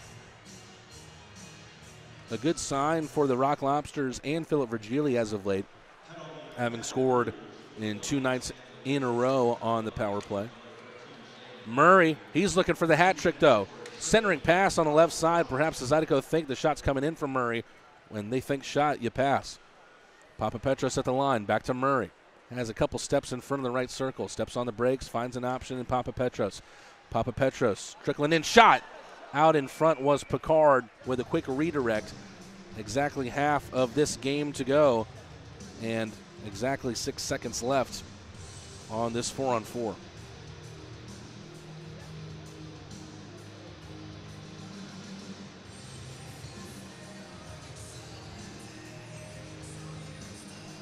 4 on the ice right now, indicative of the Rock Lobsters getting ready to go on the power play. Virgili, Milan, Gallant, and Shinkarik.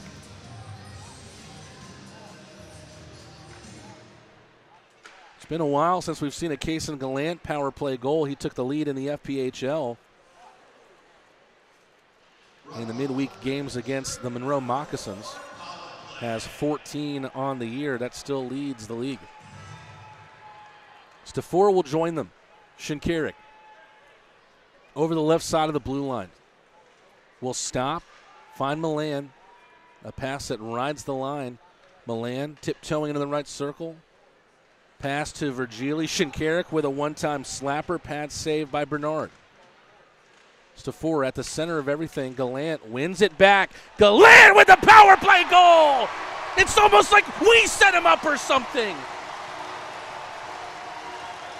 Mr. PPG, the Red Deer Rocket, with PPG number 15 on the year.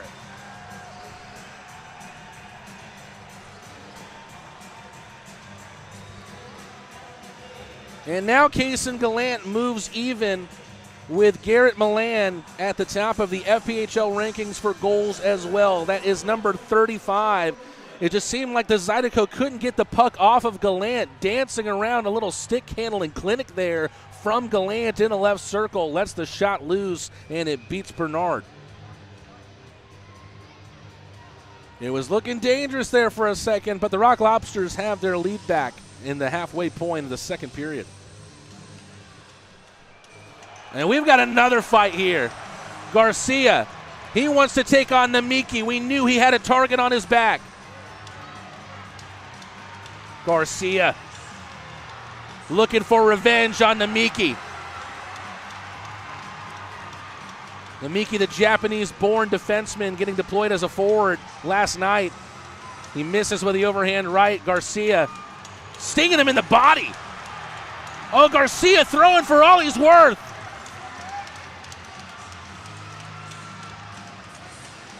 Garcia taking a couple in the helmet. Now he's raining them on the head of Namiki. Garcia with a front face lock, knotting up that jersey. And Matt Garcia brings the crowd to its feet.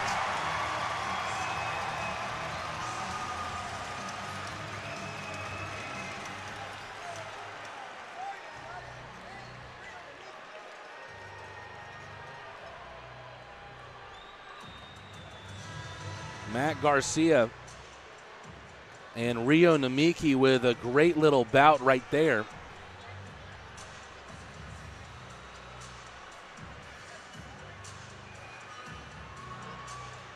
Namiki still trying to get on the bad side of the Rock Lobster fans here as he enters the penalty box.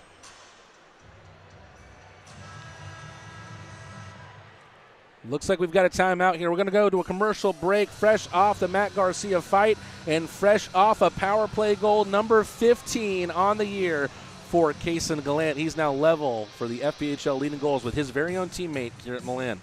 More Rock Lobster hockey coming up on the Rock Lobster Network after this. Every business owner who's built a business wonders about their company's legacy. What's the path forward after they decide to take a step back? At the heart of every succession plan is a vision that safeguards hard-earned success. This isn't just paperwork. It's your roadmap, guiding a business during a change in ownership and detailing how ownership transitions and key financial decisions unfold. This instills a profound sense of pride, belonging, innovation, and commitment, ensuring a stable future for the company and a rewarding exit for you. Let's forge that path together. Since 1968, we've been your trusted source for home comfort. From then to now, we've evolved, but our commitment to your comfort remains unchanged. Experience the expertise that only decades of dedicated service can provide. Trust Stanfield.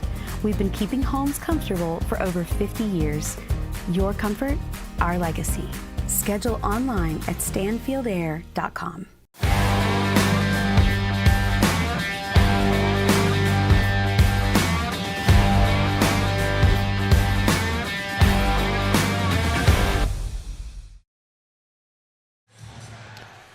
Welcome back here to Akins Ford Arena. The Rock Lobsters trying to close out their season affair with the Baton Rouge Zydeco, currently 8-0 on the season. They're in the lead, trying to make it 9-0 for the year. And we've got another one. Oh my goodness. Is it hockey night or is it fight night in the Classic City? Is it Elias Thompson again? Oh my gosh! What an overhand right from Smith! Smith getting one in on the back of the head of Thompson. A couple uppercuts. Smith just trying to get a hold of him. Thompson in his second fight on the night. Good duck there from Thompson. Sends a right, firing back on Smith. After that heavy haymaker from Smith, it's starting to be a more even fight here. Another overhand right from Thompson. Little left jab from Smith.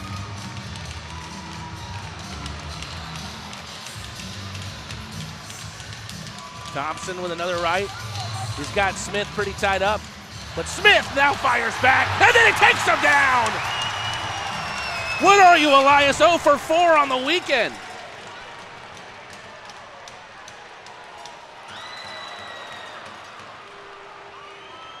Makes sense there. Avery Smith and Elias Thompson, former teammates in Motor City. It's all fun and it's all friendly. And then Smith fires up the crowd as he gets escorted off the ice.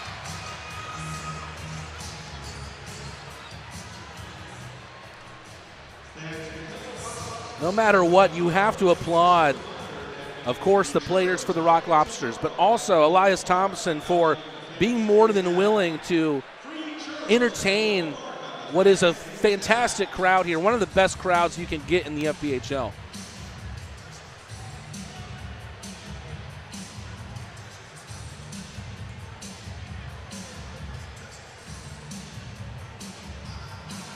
Sounds like there might have been some torsion on the pinky of Avery Smith.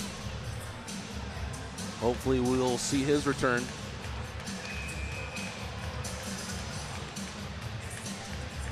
Surely there's not 3 fights in a row, right?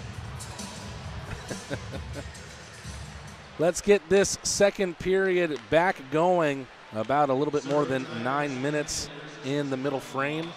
Rock Lobsters lead 3-2. They took the lead thanks to a power play goal from Mr. Power Play Goal himself.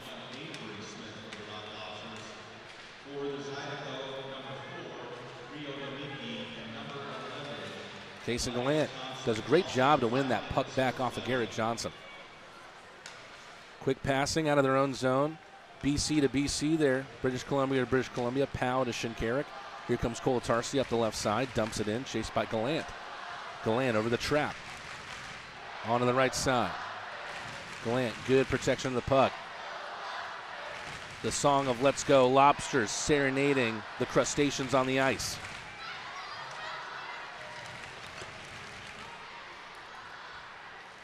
Zydeco able to take it away, send it away.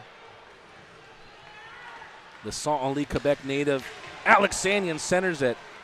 Lindbergh got a touch of it in front of Rosenzweig's net, but a loose touch that sends it into the corner. His shot then gets blocked.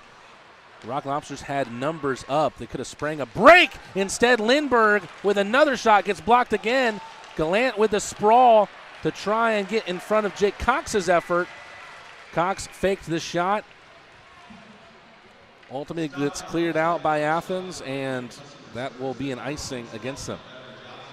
Gallant looks exhausted as he's down to a knee here. He's going to have to stay on the ice after the icing call.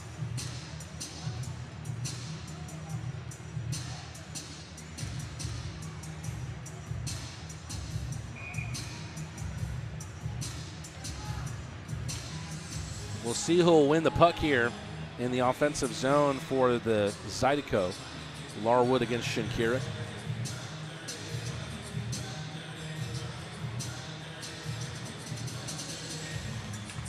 Clean face-off win from Shinkarik. Picard able to take it around, match him, but then he can't bring the puck with him. Picard wanted to call for something, not going to get it from the officials. Milan was ruminating on the offensive blue line, was looking for the distance pass from Papapetros. Papapetros. Kyle Powell waiting for an option to emerge. Chooses his blue line partner, Papapetros. Milan through the center of the ice, takes it up the right side, enters the zone. Milan with his back to the end boards, pops it in behind. Stafora can't wrestle it off of Zydeco. Baton Rouge moving the other way. Took a tip. Off the boards, Papapetros into the corner. Stafora, great poke check, takes it away from Ciolik. Stafora trying to gather some momentum, but saw Milan took the early step into the zone. Took a U-turn to avoid the offside. Second bite of the cherry for Stafora. Takes a hit from Larwood at the line. Glukaryov. Great pass to Virgili on the right. Just can't shepherd it. But Bernard does and stops the clock. With about 6 minutes and 25 seconds to go in the second period. It hasn't been a very high shooting second period for either team. Both teams with 5 shots on goal in the second.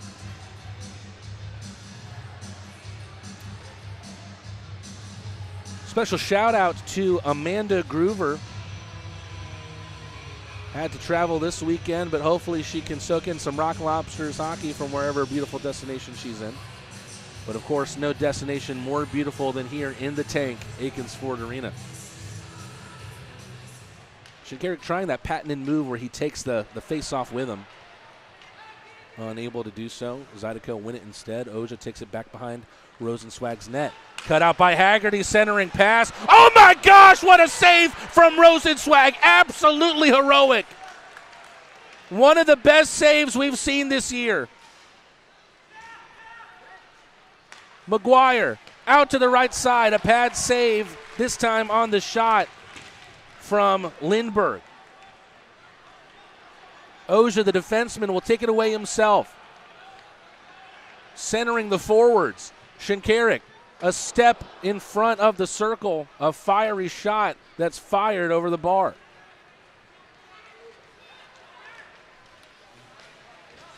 Ooh, and the other side of the ice, Lindbergh. He misses high as well. Johnson.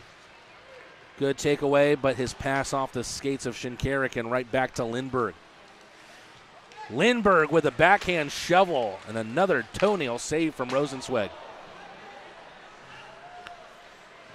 After just talking about the shots on goal and how little there's been in the second period, Baton Rouge starting to trouble Rosenzweig a little bit here. Papapetros with a giveaway. Katola with a backhand shot. Chirac follows it up with one that's into the netting. Jake Cox was taken down in front of the net, and he thought it was a penalty.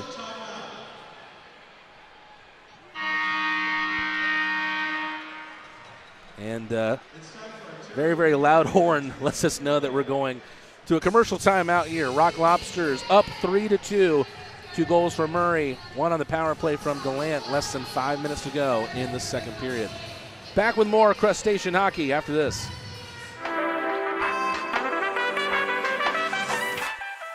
Classic City Flats is a brand new apartment community in Athens, Georgia that redefines luxury living, offering a sleek and contemporary living experience. Our impeccably designed apartment homes boast sophisticated interiors, premium amenities, and exquisite finishes, providing residents with an unparalleled downtown living experience. Classic City Flats is excited to deliver luxury apartments that set the new standard of sophisticated living in Athens, Georgia. Classic City Flats, redefining your horizon of living. When you're the leader in disaster cleanup and restoration, how do you make like it never even happened happen? Fire it up, Randy!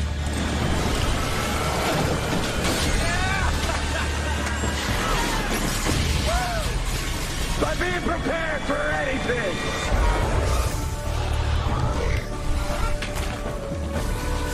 Whatever comes your way, there's a pro for that. Serve Pro, like it never even happened. Finishing up the Terrapin Can-Cam here at Akins Ford Arena. It's report card night. Young fans from kindergarten to 12th grade, if they came in showing an A on their report card, they got in for free.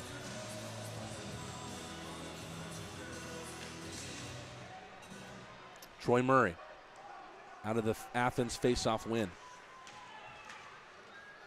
Picard doesn't find Gallant with the pass. A line here of Milan, Picard, and Gallant. I believe it's the first time we've seen that. Papa Petros, a brave decision there to try and bat it out of the midair right in front of Rosenzweig's net. And then the Rock Lobsters will ice the puck. Ty Benton asking who has the light ring up there in our press box. It is indeed Brian Flores. Brian Flores, a commentator for the Baton Rouge Zydeco, joined the team mid-season. He's done a great job thus far. In particular, I really love what he does with his graphics. Zydeco looking to try and tie this game up. Once again, they did so at 2-2 on a goal that was perhaps contentious in some way. Rock Lobsters were able to fire themselves back into the lead. The Red Deer Rocket, Kason Gallant with the power play goal. Here he is again. Wow. Tremendous hand-eye coordination to take that puck around him and then bat it out of midair into the zone. You don't see a dump in like that every day. Poke check from Papa Petros in behind McGuire, but taking it towards the net is Wilson. Takes a couple pokers in from Murray. Lost an edge there, Wilson. And now the Rock Lobsters with a 3-on-2 brewing the other way, but Picard misses Gallant with a pass. Gallant's going to be able to get there, though. He gets ridden to the end boards by Mietnin.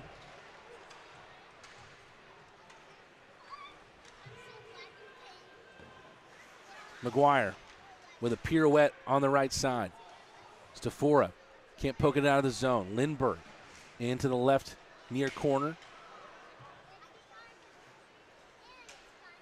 Stafora. Picard. Kolatarski plays it down with a glove. Has to make the dive to make sure that McGuire wasn't loose in the right circle. Good pressure here from the Zydeco late on in the second. Kolatarski with a banker off the Baton Rouge bench. Here he is again. Kolatarski just lifts it high. Eased down by the right hand of Katola. He'll get the return pass from Johnson. Katola tries the toe drag, doesn't get around Kolatarski. Glukarioff to Shinkarik. Seen a little bit of shifts in the lines as of late. Probably a lot of that having to do with the fights that we've seen.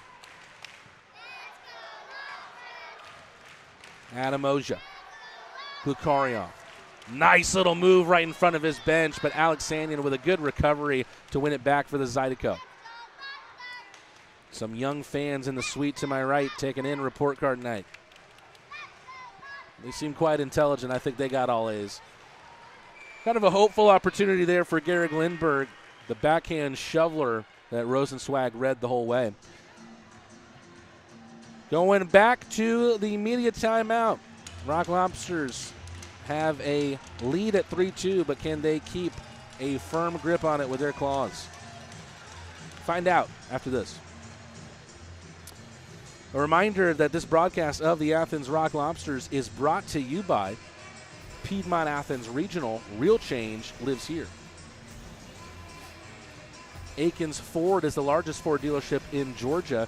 If you're going to trust anyone, why not trust the biggest and the best? Stanfield Air Systems, we've spent the last 50 years fulfilling Athens' HVAC needs. First American Bank and Trust, we specialize in you. And Terrapin Beer Company, do the right thing always. Virgili against Haggerty on the draw. Johnson loses an edge after tripping on the puck itself. Mietnin. Match him with a backhander through the 5-hole, and another tied game at 3.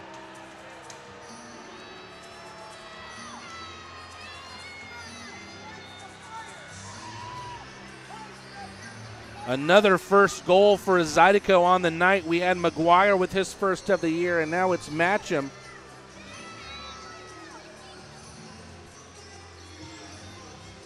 Had a long injury layoff, but he's back playing for the Zydeco, and he has scored what could potentially be a crucial goal here in this game against the Rock Lobsters.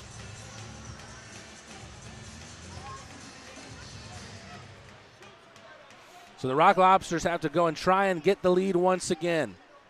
Matcham bats it out of midair and through the 5-hole of Rosenzweig.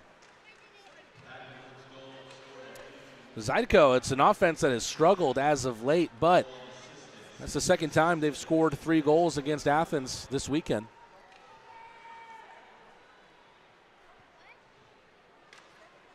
Last night they were shut out for the 3rd time of the season. The last time that happened to them was February 2nd, also against the Rock Lobsters. Shinkarik creates an angle with the blade of his stick that gets it toward Milan. Glukarioff. To the right for Stafora. Pad save from Bernard. Shinkarik into the corner. Glukarioff off the end boards. Milan gets out in front. Another rebound. Glukarioff misses wide. Shinkarik to the left. Stafora. Clever feed there on the backhand angle. Forecheck here from Athens. Can't keep it in. Shinkarik gets it away from Cox.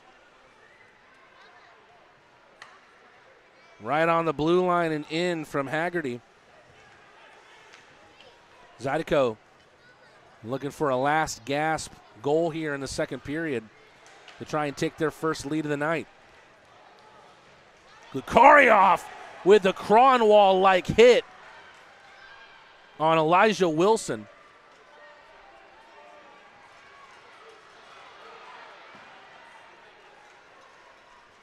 Virgili and Wilson get tied up. Murray off the glass and around. Glukarioff. 7 seconds to go.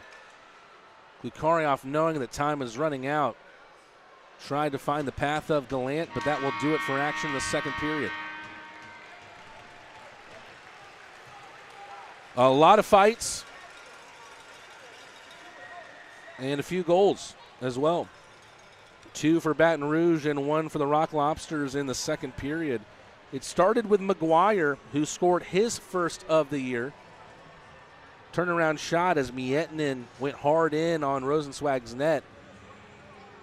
So a little bit of contention on if that goal should have counted, but it was reviewed and ended up making it a tied game at 2-2. Then Kason Gallant with his league-leading 15th power play goal of the year. The Red Deer Rocket dancing in the left circle and firing a shot past Bernard to take another lead for Athens, but they were matched again, this time by Matcham. He scores his first of the season as well, batting one out of midair through the 5-hole of Josh Rosenzweig.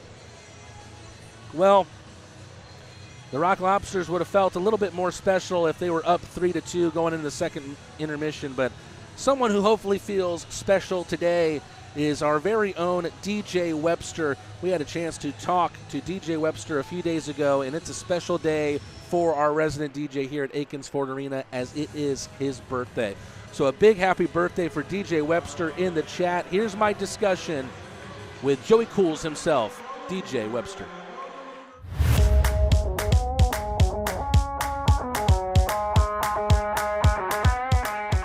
Hey again, Crustacean Nation, and welcome back to the Athens Rock Lobster Network. You may be familiar with our Lobster Tales segment, and we've got a little bit of a different episode today. Mac Teen Rad as always, but on the beat with me today is in-house DJ for Athens Rock Lobster games, Joey Cools, but you know him better as DJ Webster. Joey, how are you doing today, my friend? I'm great, brother. How are you doing? I'm doing great, man. It's great to get you on the show. You know, you and me have become kind of fast friends already this season, and I want to get into how you started with the team, but let's get, back in the DeLorean. Let's go back even further. I know you're an upstate New York guy. What was your upbringing like, and how did you first get interested in music? Man, I'll tell you, I grew up in Rochester, New York, which is a little suburb outside of Buffalo, about 30,000 people or so. I mean, it's pretty small compared to Atlanta. I grew up with a lot of cousins, a lot of women in my house, a lot of music. My grandmother was the one that started it all with me. Large family, and it just I don't know where I started from. I mean, it's crazy, to think where I came from and to be here now is just it's nuts. I know you ended up moving to Georgia at a relatively young age because I know you went to school right down the road at Chattahoochee High School. Yeah. What led to you moving to the Peach State, and how old were you when that happened? So we moved down here right in '92, right before the Olympics actually came to Atlanta. My mother ended up getting married, and the gentleman she married, who is now my father, through adoption, and we ended up moving here. And I was like, 10 years old, so I had no choice at that point, So, but yeah, I miss the North. I don't miss the cold, but I miss the North. That's for sure. I know you've told me this story before, but can you take us through the inspiration for the name DJ Webster? So Webster is actually the town I grew up in. It's outside of Rochester, very small, tight-knit community. 85% of my family still live there. My grandmother gave me that moniker when I was very young, and she said, when I became a DJ, she said, take that name with you. God rest her soul, she's not around. She actually passed away last year. It's been rough, but honestly, that name means more to me now than it ever has been. No doubt her spirit lives on in your music and what you do now. I'm a musician as well, but, I play drums, guitar, keys. You can find cheap versions of these instruments and get started. How does one break into DJing, and when did you know that it was something you'd be interested in doing? It's kind of funny you asked that question, because I was actually preparing myself. I'm like, what if he asked that question? I'm gonna know the answer to it right off the bat. So I got down to Atlanta because I started, kind of breaking into the mainstream about 2008.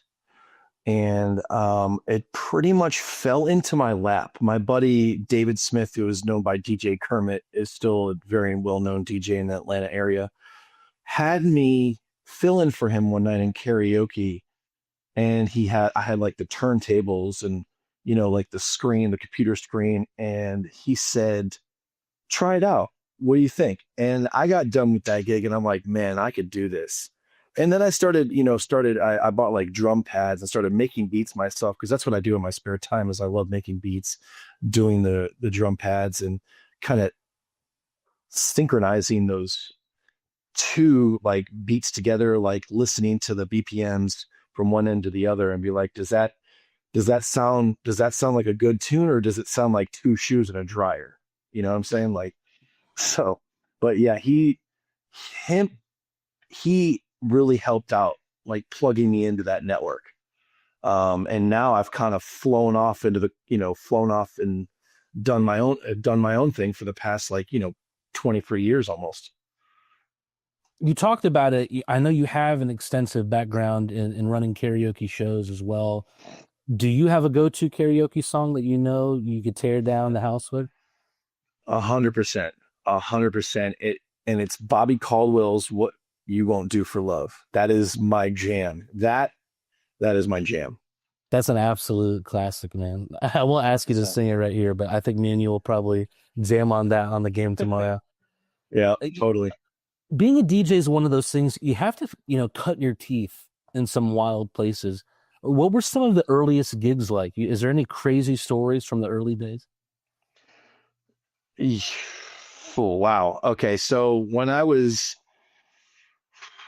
you're pretty local to how long have you been in Atlanta? I wanted to see if you're familiar with Mama Showcase down in Decatur. Yeah, I was born at Northside Hospital, so I've been here my entire life. Okay, so Mama's. So I was working a gig at Mama's, and it was under DJ Kermit, and he ended up sending me to Cowboys out here in Kennesaw, which was the Electric Cowboy, but before it was Cowboys. Well, that was like my first physical gig as a DJ. And let me tell you, when everything could have gone wrong, it did. 100%. I wasn't getting sound to the speakers. My program wasn't calling up. I was like, what is going on? And so I had to call him, and he troubleshotted me through it. And, like 15 minutes later, you have that moment where everything just clicks and you just kill it. That's what happened. Everything went wrong for the first like 20 minutes. And then I figured out what happened. And then I started going step by step by step. And I said, and then it finally clicked. I was like, hold on, let me just take a step back. Boom, there it is. And it was just complete mayhem from about 10 p.m. till 3 in the morning. It was just nothing but nonstop, just beats.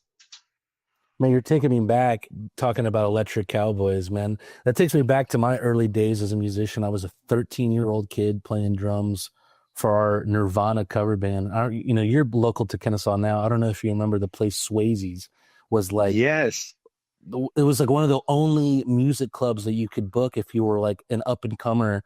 We were 13, 15, 16-year-old kids, just plugging into these rinky-dink amps and playing in front of, pretty much our moms. Yeah, it was, you're playing in front of bands and their girlfriends. That's pretty much it, but here's another one for you. Run Around Sue's. That was another good one for me. But believe it or not, I actually, when I went to, I don't know if you know this, but I'll tell you, I'll tell everybody a secret about me is that I am a classically trained chef as well. And I studied in Memphis, Tennessee, where I became more in touch with my music side, if that makes sense, because I learned more blues, more soul, more guitar than anything. There is a club out there called Ground Zero, actually owned by Morgan Freeman, that I became like a house DJ at on some nights that they didn't have live music. And that is what brought me here. You mentioned it. I know you work now as a sous chef in the kitchen. What do you think is the biggest similarity between being a DJ and being a chef? I don't know. I would say the beets. I would say the beets, but that's just a vegetable, like. Honestly, outside question. Yeah, it's realistically, I don't know. It's the same environment. You're kind of go. You got to think on your feet. You got to use your brain, and sometimes I don't. And that's what makes me a good DJ is I don't use my brain. Honestly, it's not problematic for me, but honestly, I can think on my feet, and that's what makes me good at what I do. I promise you that. Well, on top of that, there's this whole art to reading a room as a DJ, keeping energy up, knowing exactly when to drop the right track. Was that something you had to learn through experience, or is that something that kind of came naturally to you? 150%. Because when you read a room and you play that song and you're kind of looking around the room like, oh no, that's not working. Let's try something else, a little more upbeat. Because you're thinking of like something that's at 90 BPMs when you crank that thing up to like 140. Yeah. So, but people are very receptive of be like, oh, we don't like this, because you'll see like the dance floor kind of just go like this, and then they're just like, oh, wait a minute, here we go. So any line dance song like Cupid Shuffle or, Swag Surfing, anything like that, it's a crowd pleaser, especially, Teach Me How to Dougie. Anything that gets the crowd pumping, like, Chaperone's new Hot to Go. That certainly is a heavy hitter with the Rock Lobsters, as you can probably see in the crowd. You got a great, as well as I do, you got a great bird's eye view of where we're standing, We'll talk a little bit more about specific songs in a second, but, we're mentioning the Rock Lobsters now. Let's fast forward a bit to the sports side of things. I know you have a little bit of background in sports and even in hockey as well. What have your other spots in sports looked like? I've played first baseman for baseball as long as I can remember. I was always a baseball kid, man. Loved baseball. Started when I was real young, like 4 years old. I was hitting it off the tee. Of course, I missed and hit my dad's head, but it's fine. Growing up in a tight knit Italian community up in New York was it was nice to see everybody brought their families together, did like the Sunday thing. I never played football, man. It was always baseball and hockey. Never played football, always baseball and hockey. And then, you have this opportunity with the Rock Lobsters comes up. You and I both know it's been a really fun opportunity for both of us. How did it all come together for you? Honestly, I'm a victim of chance, man. I take a chance on anything. I honestly went onto the website and I heard there was a team out in Athens, and I sent a message, a general inquiry, and they got back to me, lickety split, and I was like, what? And had my interview, and the rest is history, my friend. You know this. My story is pretty similar, as a matter of fact. But yeah. I'm sure there was preparation that went into getting ready for the season, even if it was kind of bang bang. What does that preparation look like, and does that preparation even change from game to game? Yeah, our technical director, she's great at what she does, and she sends me a good list of songs, and shout out to Sarah for that. She's basically come into this role, and she's done a great job. She sends me a list of songs, for technically, our Star Wars night we have coming up, as well as our first responders as well. A lot of the the national anthems and stuff like that. It's a list that I have to go by, and try not to go away from it. But the first couple of games, it was kind of a free for all. But like I said, this is a game of thinking on your feet. Sometimes it can be tough to think on your feet. In that case, is there a song that is just all reliable for you, a song that you just know is going to bring people to their feet every time? Sweet Caroline, my guy. More on that later. So you've gotten a great view of some great Rock Lobster moments in this inaugural season. You're just whatever it is, 10 feet to my left. Is there a special moment that comes to mind as your number one for this season? Honestly, first game of the season. Well, the first game that we actually got into the arena, it was incredible. That sold out night of 5,400 people. The gods spoke to me, especially with my grandmother there. I felt it. I felt it, man. I really did. And I was in tears almost half the game, just because of it was like a culmination of my entire 23-year career coming into, this is the biggest platform I've been on. And I'm so grateful to be here. That's a tremendous story. I wasn't expecting that kind of answer. It feels like a weird segue to transition into this next question. I wanted to ask about, you have great conversations with the guys. I'm always talking to you and say, hey, I was talking to Greco or I was talking to Milan, and we're talking about that. I wanted to know if in your conversations with any of the guys, who on the team you might guess has the best music taste? Believe it or not, I'm going to go with Captain Fantastic himself, because, me and Carter, we share a kind of similar personality. I've got a lot of their playlists. A lot of the younger guys, hit me with some EDM stuff like that, like Pow and Rosie and stuff like that. But I'd have to say Shinks and Portillo. We all know where he is, and I'm happy where he is, but come on back, dude. Come on, let's go. Where are you at? But yeah, I would say Shinks, honestly. I feel like he has the ear, because, Metallica is his thing and a lot of that. So, well, Joey, I don't know if your cat's trying to talk to my cat over here. I don't know if they sense that there's another feline across the cosmos here, but all we've got left is some rapid fire questions for you, and that's how we'll wrap it up. And I think you've kind of already answered my first one. Sweet Caroline or Sandstorm? As far as game moments? Yeah. What are we talking, like third period down by a goal? I'm talking the old, like we talked about old reliable for a DJ, and you kind of already said Sweet Caroline, but that's kind of what I had in mind when asking that question. Yeah, I would say Sandstorm, believe it or not. Yeah. It's just that down to the wire, just boom, got to hit it with the bass, because I'm a bass guy, man. I love speakers.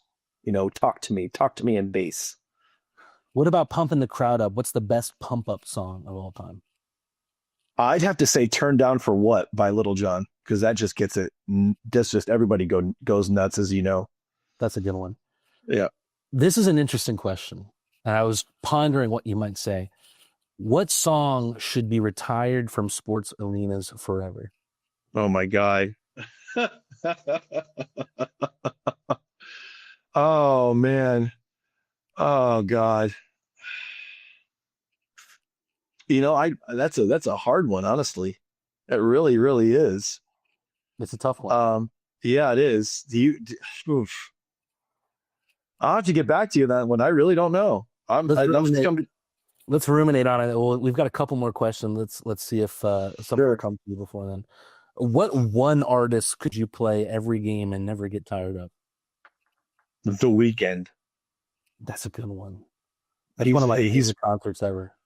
He's also been an inspiration to me as well.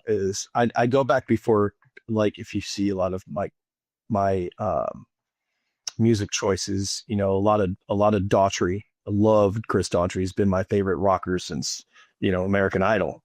Yep. So what's your guilty pleasure song that slaps every time? I've got my answer. I know that slaps every time. Yeah.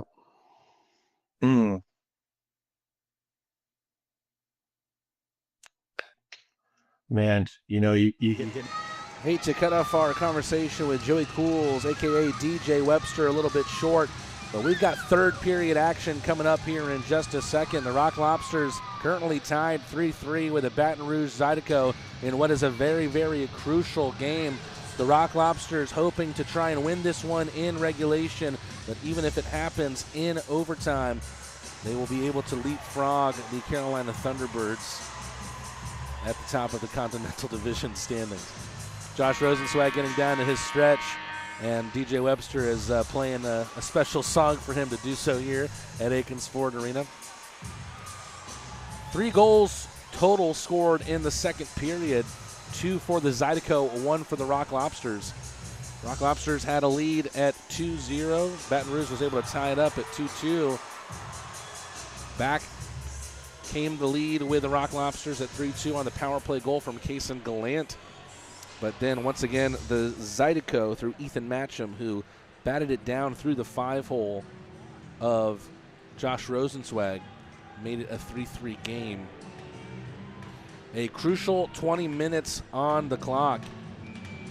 A low shooting game really for both teams. 25 for Baton Rouge, 18 for the Rock Lobsters. Athens wins the faceoff, but a turnover from Athens in their own zone. Murray prepares for the big hit from Haggerty, but Haggerty avoids it. Stafora whips a pass off the near boards for Glukarioff. Matcham clears the ice into the neutral zone, picked back up by Troy Murray. Milan gets his pass tipped. It's rifled at Rosenzweig from the center of the ice by Elijah Wilson. First stoppage in the third period. Both teams looking for a winner here, and every point matters at this point in the season. The Zydeco trying to earn their spot into the 4th spot in the Continental Division so they can get home ice advantage in the 4-5 play-in game.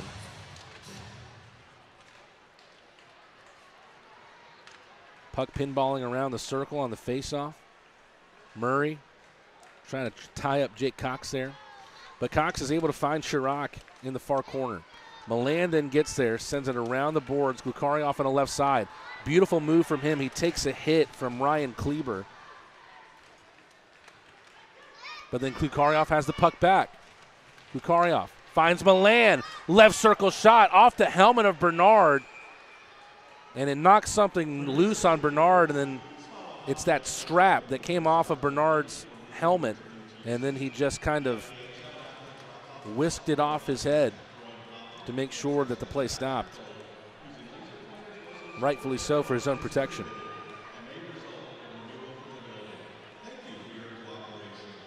Milan with the shot undoes the strap of Bernard's helmet.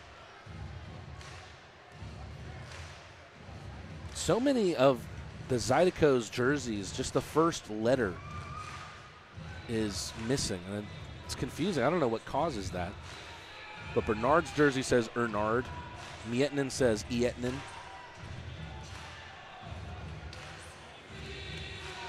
Virgili, very clean face-off win. Gallant back to Oj at the line. Greco on the right side.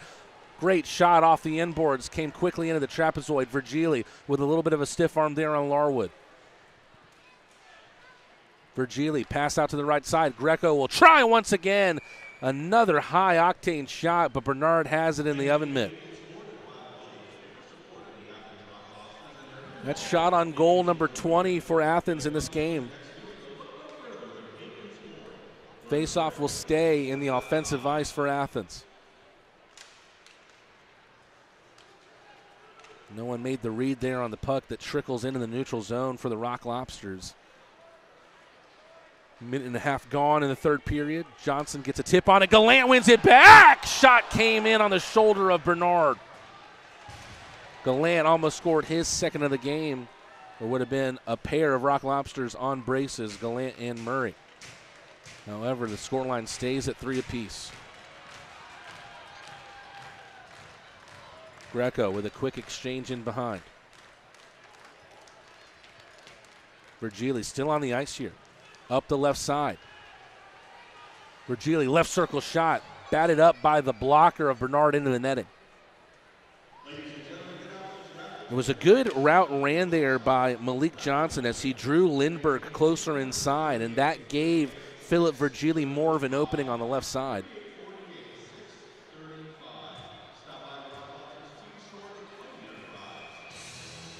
And look who's back on the ice. Avery Smith drifts past your screen.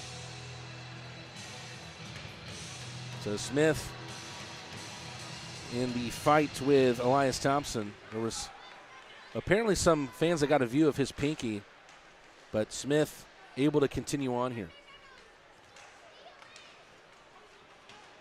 Smith wins it back in front of his own bench. Picard with a backhander. Matt Garcia gets tied up.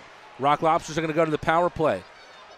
Can Picard score before that? Picard, a great route run! Then it knuckleballs past Bernard!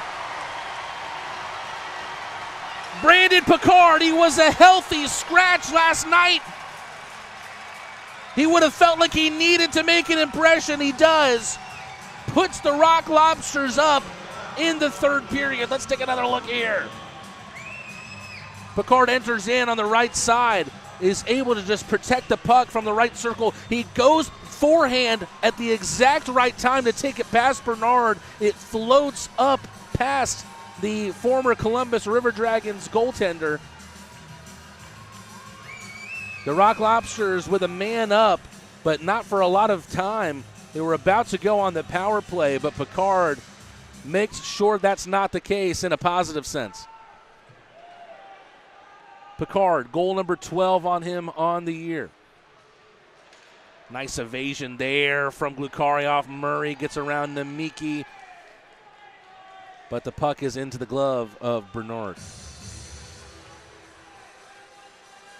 17-14 left. The Rock Lobsters have their third lead of the game. Led it 1-0, led it 3-2, and now 4-3. Really, it's a game that's reminiscent of Friday night's contest. Really, the only difference is that it's the Zydeco that had the lead in shots on goal.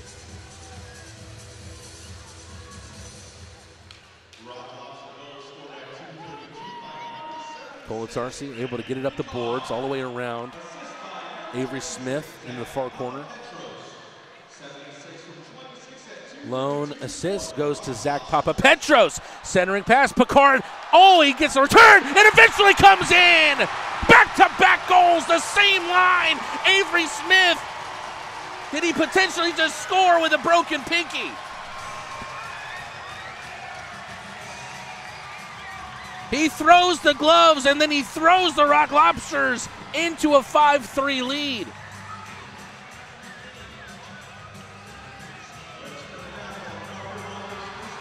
We'll take another look at that one.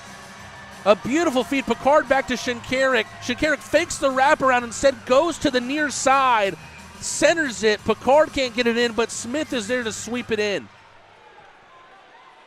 Smith with his 3rd goal as a Rock Lobster. He had a 2-goal performance in that big victory against Monroe in the last series. The Zydeco had a fantastic opportunity to have a huge win in this game. Worked so hard in the second period to give themselves a chance, but now they are down 2 goals once again for the first time since they were down 2-0.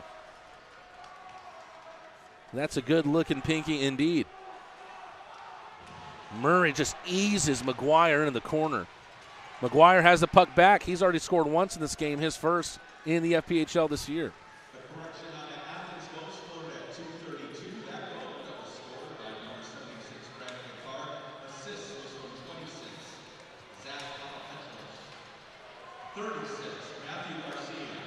Malik Johnson tries to center it towards Virgili. Gets cut out by Alexanian. Saved at the line by Greco. Greco's been rifling shots, but this time it gets blocked by Larwood, who then takes it away. A beautiful feed to Alexanian. Those two combined for a goal Friday night, but Alexanian gets wiped out into the far corner, and he's slow to get back up to his feet. Rosenzweig gets run over.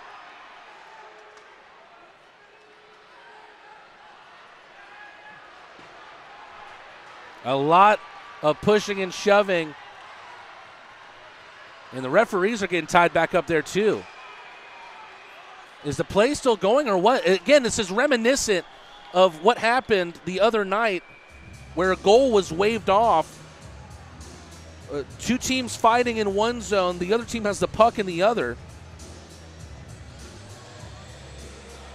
Just confusion for everyone involved. Rosenzweig getting himself involved there. Getting in face-to-face on Elijah Wilson.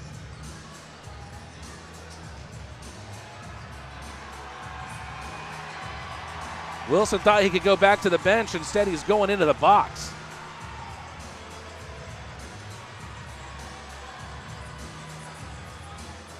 The Rock Lobsters already with 7 shots on goal in this period, having matched their second period tally in the first 4 minutes and 41 seconds of the third.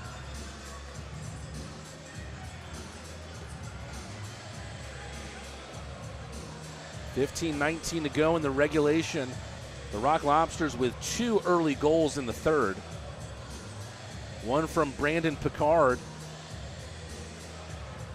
and one from Avery Smith, and Picard got the primary assist on that one as well. Meanwhile, we're also on Garrett Milan's century mark watch. Milan with 2 assists on the night. He now has 98 on the year. Is that our friend Poppy in the front row? There we go. The littlest lobster in the joint. Poppy gets a huge applause. I hope that's her. I don't want to misname her. Looks like Malik Johnson is going to be an Athens Rock Lobster in the sin bin as well, joining Wilson, the Zydeco.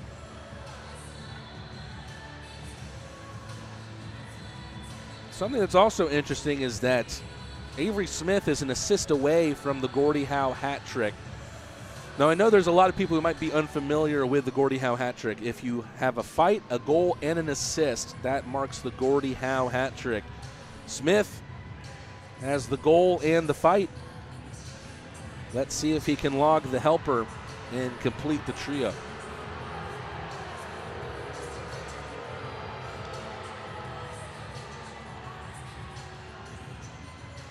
Looks like there's perhaps multiple penalties for both teams here. Right now, the only number on the scoreboard with 2 minutes next to his name is Elijah Wilson's.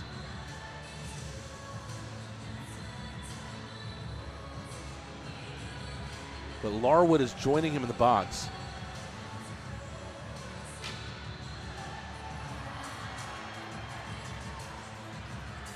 I believe it was Larwood who smacked the glass.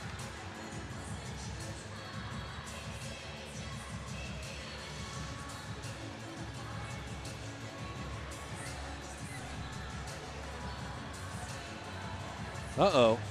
I think the official letting the referee know that that was something that Larwood did.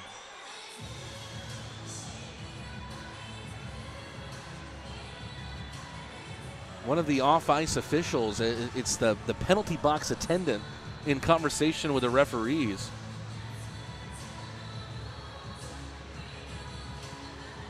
I'm not sure if it was Larwood or if it was Wilson.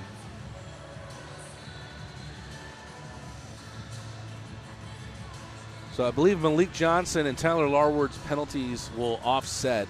We're going to have a Paloma Park power play.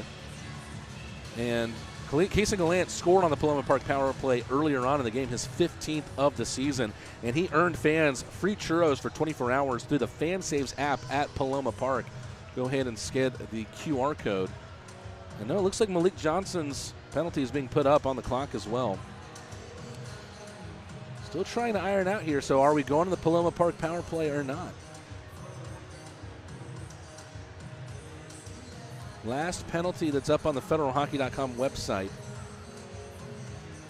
is the fight that went down between Elias Thompson and Avery Smith. That came about halfway through the game in the second period.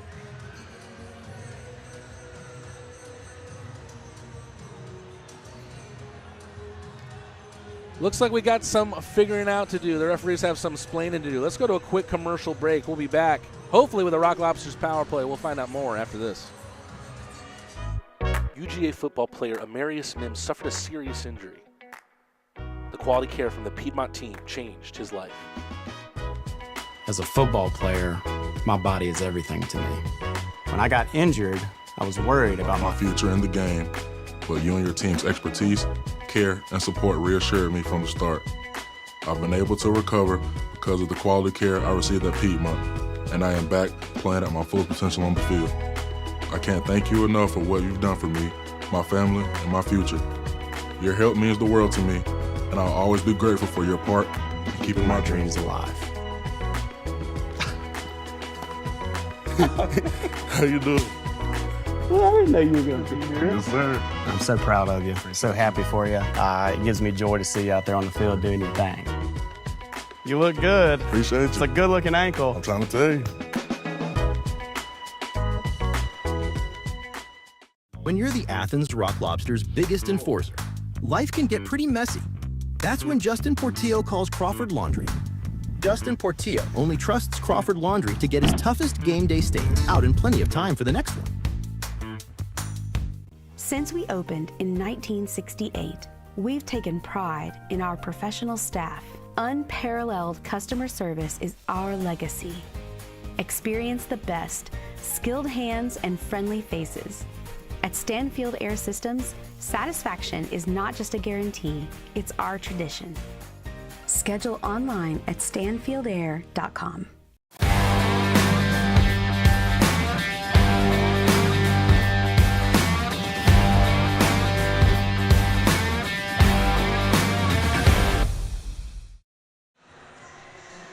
I'm not sure if we've gotten an answer yet on what exactly the official's call is going to be here.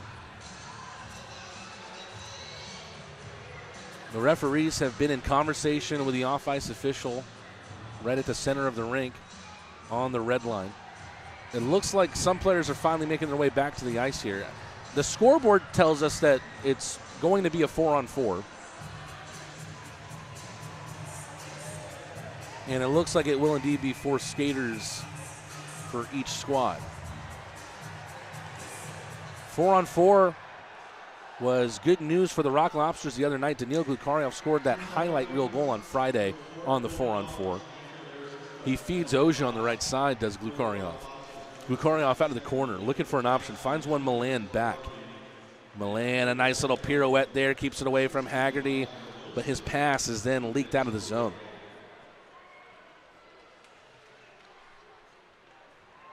Milan to the left. Glukaryov, Ozia, Papa Petros. Whisked it around the boards.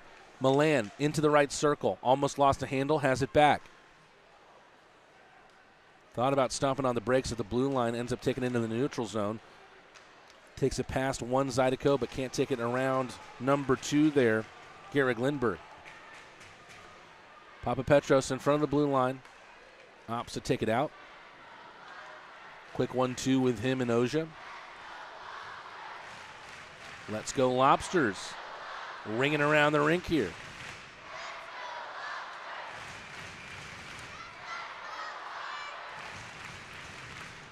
Rock Lobsters kind of just playing a little bit of keep away in their own zone. Oja gets dispossessed, but he uses the stick to impede Chirac. Trying to sell that one was McGuire, but the referees are not buying what he's selling. Shinkarik on a one-on-one. Beautiful little move, but his shot blocked by Miettinen. Lindbergh working from the center to the right. McGuire scored his first goal of the FPHL season earlier on in this one. Namiki, backhand no-looker around, collected by Katola in the trapezoid, takes a hit from Picard. Puck comes loose, floated into the neutral ice, chased. 4-on-4 ends, but the Rock Lobster number 4, Kolatarsi chasing the Baton Rouge number 4, Namiki. Johnson trying to trouble Namiki. Those two got tied up a lot late last night. Is that going to start again late on in this one? Wilson, clever little move toward the slot. Gallant can't help it toward himself. Powell takes Wilson into the boards. Takes a couple cross checks from Powell. Powell trying to rock that puck loose, using his own body as a pickaxe. Not a lot of mustard on that shot from Matcham, but a centering pass out front from Katola is a good one. All it needed was someone to bat in the rebound on the Baton Rouge side.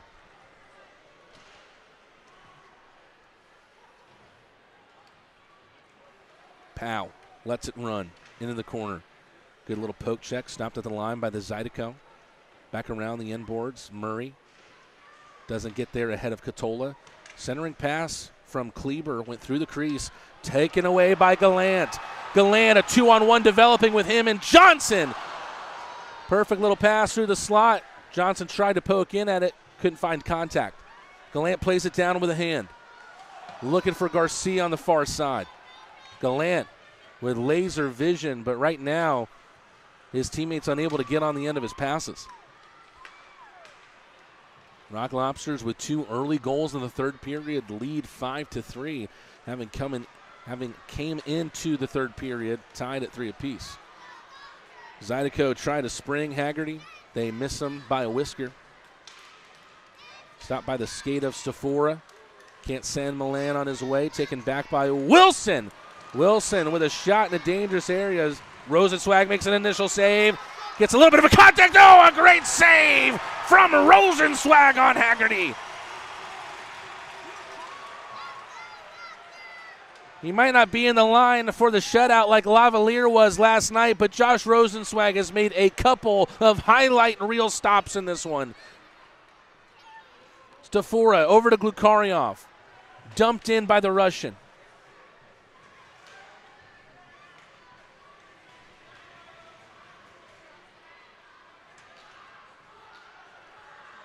Baton Rouge trying to start to get that rock rolling down the hill. Miettinen looking for any option he could find, and the Finn finds Katola on the right side, who shovels it in from the red line. So no icing, despite the inquiry from Rosenzweig.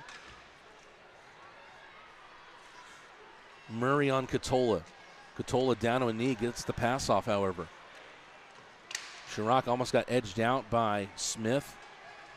Once again, Smith on Gordie Howe hat trick watch. All he needs is an assist to go along with his fight and his goal. Troy Murray, meanwhile, is on hat trick watch. 2 goals in this one. Shinkarik in around.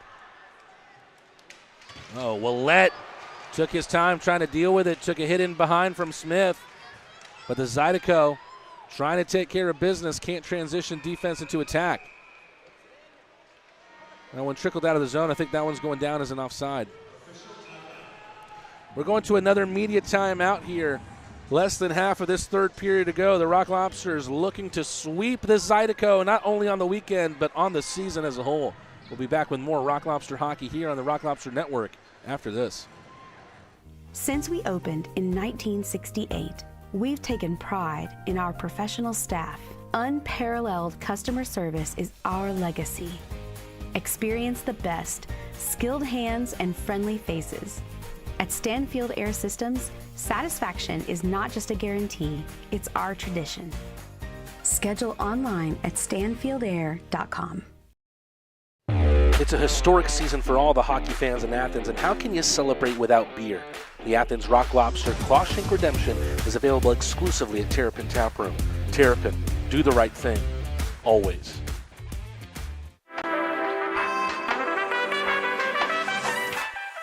Classic City Flats is a brand new apartment community in Athens, Georgia that redefines luxury living, offering a sleek and contemporary living experience. Our impeccably designed apartment homes boast sophisticated interiors, premium amenities, and exquisite finishes, providing residents with an unparalleled downtown living experience. Classic City Flats is excited to deliver luxury apartments that set the new standard of sophisticated living in Athens, Georgia. Classic City Flats, redefining your horizon of living. Every business owner who's built a business wonders about their company's legacy. What's the path forward after they decide to take a step back? At the heart of every succession plan is a vision that safeguards hard-earned success. This isn't just paperwork. It's your roadmap, guiding a business during a change in ownership and detailing how ownership transitions and key financial decisions unfold. This instills a profound sense of pride, belonging, innovation, and commitment, ensuring a stable future for the company and a rewarding exit for you. Let's forge that path together. Back here at Akins Ford Arena. Only one other game in the FPHL on this Sunday. The Columbus River Dragons with a 3-0 lead against Venom HC. The Rock Lobsters will close their season with 2 games away in the Columbus Civic Center against the River Dragons. Smith still on the assist. Couldn't center it towards Shinkarik. Powell lets one rip. Glove save Bernard. So we're on a couple different watches right now. The Rock Lobsters have Troy Murray on hat-trick watch with 2 goals in this game. They have Avery Smith on Gordie Howe hat-trick watch. All he needs is an assist to go along with his goal in his fight. And also Garrett Milan has 98 points on the year, came into the night with 96. All he needs is 2 more to reach the century mark on the season. It's Sea Bear Oyster Bar Kiss Cam time here at Akins Ford Arena. We're going to go to a quick commercial break. After this, more Rock Lobster hockey here on the exclusive streaming home for the only hockey team in the Classic City. When you're the leader, disaster cleanup and restoration, how do you make like it never even happened happen? Fire it up, Randy!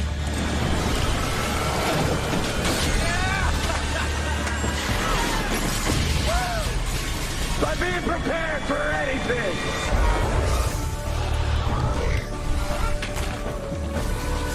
Whatever comes your way, there's a pro for that. Serve Pro, like it never even happened. It's another party night here in the Classic City, and it's a good reminder that the time is indeed now. Season tickets for the upcoming Rock Lobsters season are officially on sale. Lock in your seat and be part of every hard-hitting, goal-scoring, crowd-roaring moment right here in the tank, Akins Ford Arena. Don't miss your chance to experience the energy, the excitement, and the best hockey in town all season long. Scan the QR code on your screen now. Go ahead, take out the phone and scan it to secure your tickets and join the Rock Lobsters family today.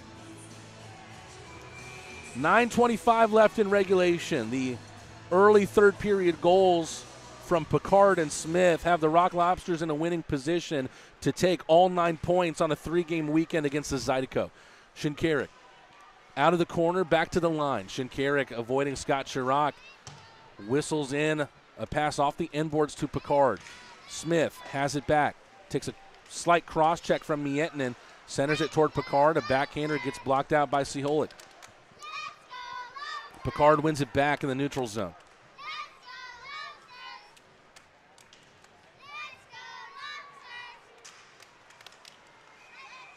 Powell came in with the puck, and then Picard touched it. That's going to be an offside.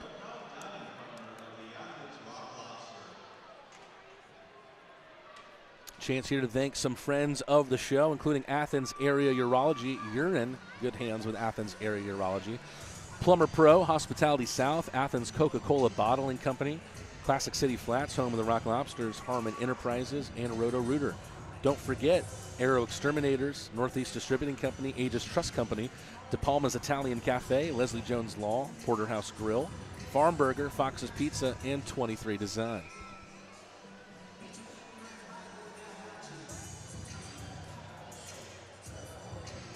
Interesting here, Milan in between Gallant and Virgili. Milan will take the face-off and win it. Virgili takes it in the corner. And Rock Lobsters actually on the power play here. It's 2 minutes for slashing against Siolik. Pinballed around, falls to the Japanese-born hockey player, Ryo Namiki, who gets sandwiched in between Gallant and Virgili. Milan out to Shinkarik, who lets one rip in a left circle. Falls back off the end boards and into the glove of Bernard.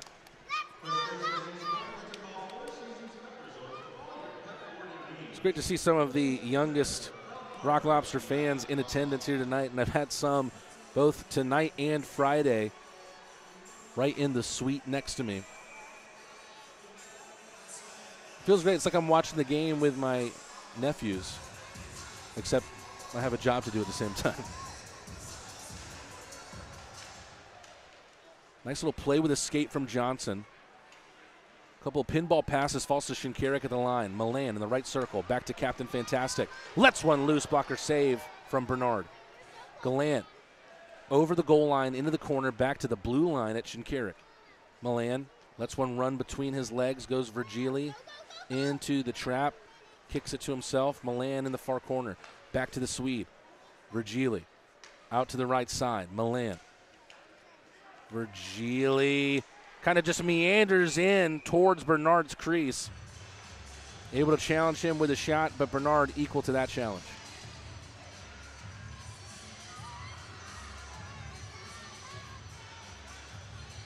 Special shout out to friends of the show, Jacob and Chelsea. Congratulations on your marriage. Thank you for celebrating here tonight at Akins Ford Arena with us and the Rock Lobsters. 56 seconds to go on this power play. Milan to Murray. Murray on hat trick watch. Is now the time and is now the place. Came into tonight with just one goal on the year. Papa Petros to Murray. Fakes an attempt. Finds Glukarioff on the left side. Milan lets one rip. Misses wide. Stafora sets up Glukarioff!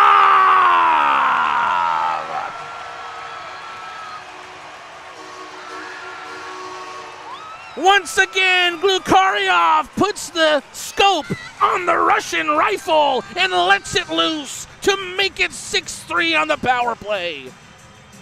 It feels like there's no coming back now for the Zydeco, and the Rock Lobsters are well on their way to a 9-point weekend. Let's see how it all came about. From behind the net, Stafora sets up Glukarioff, who had a laser sight on that top right-hand corner past Bernard. Glukarioff with goal number 20 on the year for the Russian.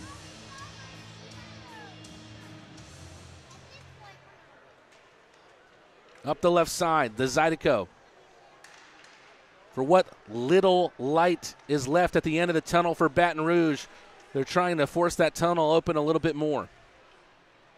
Picard on the left side. Smith, he's still looking for the Gordie Howe hat trick. Or is he looking for a second goal? He's got it because Picard cleans it up. Athens, they had the touchdown, and Picard scores the extra point. Gordie Howe hat trick for Smith.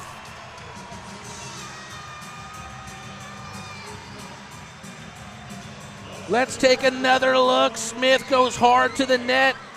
Creates a beautiful opportunity that all Picard has to do is touch it in. How about that for a way to secure your Gordie Howe hat trick? A Gordie Howe hat trick that potentially started with a slaughtered pinky on the fight. After that, he goes on to log a goal and an assist.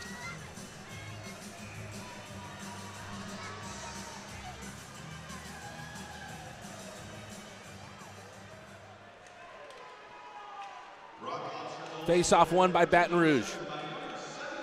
That feels like if the dagger didn't come at 6-3 for Baton Rouge, it's definitely come now.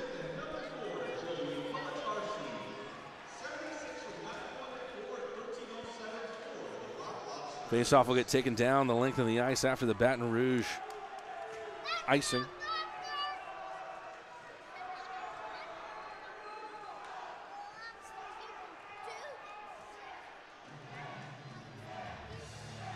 Once again, if you're unaware what a Gordie Howe hat trick is, which Avery Smith just secured, is when you log a goal, an assist, and a fight in one game. Powell, slight deflection out in front. Murray, he's looking for a hat trick as well. Not often you see Sammy Bernard give up 7 goals in a game. Virgili, slight tip in off the inboards. And Bernard, he might have given up 7 goals in Akins Ford Arena this year as a member of the Columbus River Dragons. Virgili, Greco on the right side. He's been looking for that laser shot all night.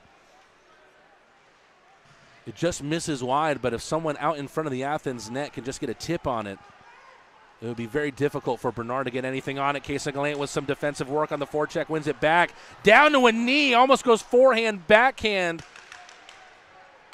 Even when it looked at its toughest, Casey Gallant is still able to get something going.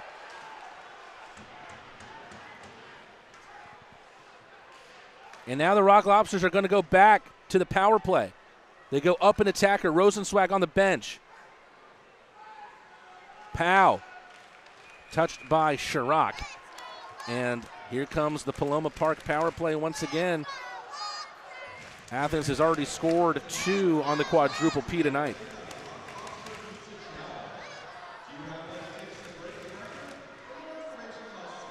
Another night to remember here at Akins Ford Arena on report card night. Things looked shifty coming into this third period, but 4 goals for Athens in the final 20 minutes. The Rock Lobsters might end the night with straight A's.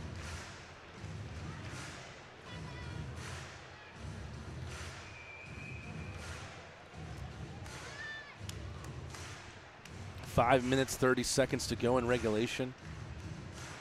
Milan's going to take the face-off here against Larwood and win it. Safura back to the line. Rock Lobsters on the Paloma Park power play. Shot came in from Milan.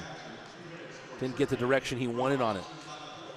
Larwood showing that speed once again. Finds Katola with a tape-to-tape pass. Centering effort. Lukarioff misses out on it, but another fantastic save from Rosenzweig, who is still playing with pride despite the big Rock Lobster lead.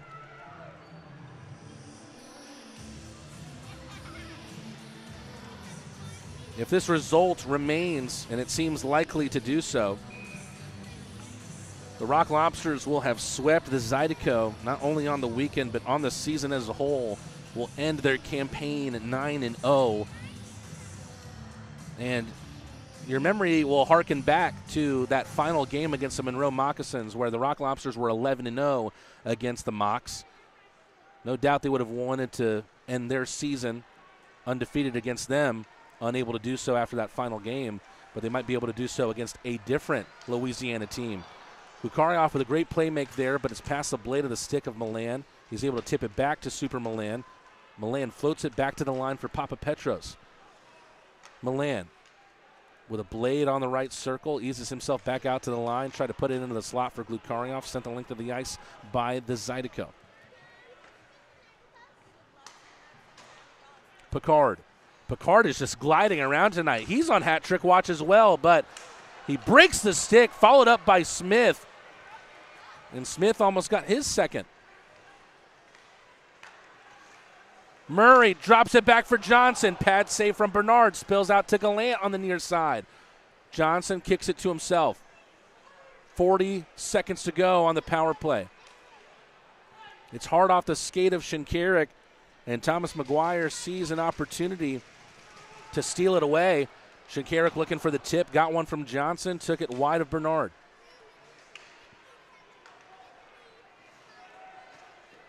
Rifling shot from Murray. We go to another media timeout here. 3 minutes and 52 seconds to go in regulation. The Rock Lobsters have the touchdown. They have the extra point. Can we get a hat trick tonight? Both Murray and Picard on hat trick watch. We'll see if they can get it after this break. Since we opened in 1968, we've taken pride in our professional staff. Unparalleled customer service is our legacy. Experience the best, skilled hands and friendly faces. At Stanfield Air Systems, satisfaction is not just a guarantee, it's our tradition. Schedule online at stanfieldair.com.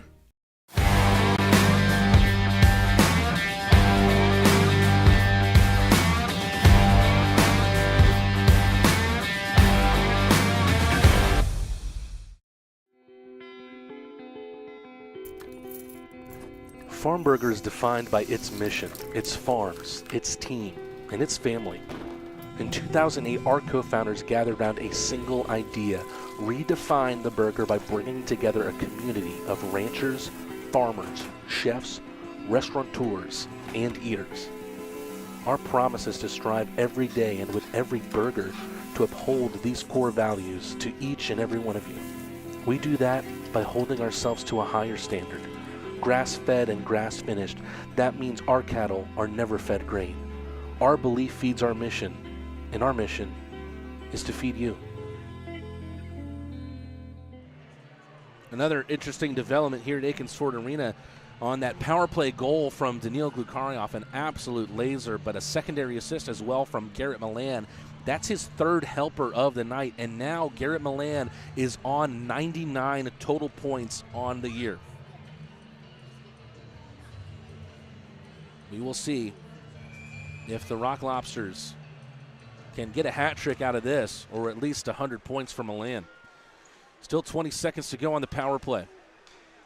Murray eases it to Shinkarik. Shinkarik out to the left side for Gallant. Gallant to Shinkarik.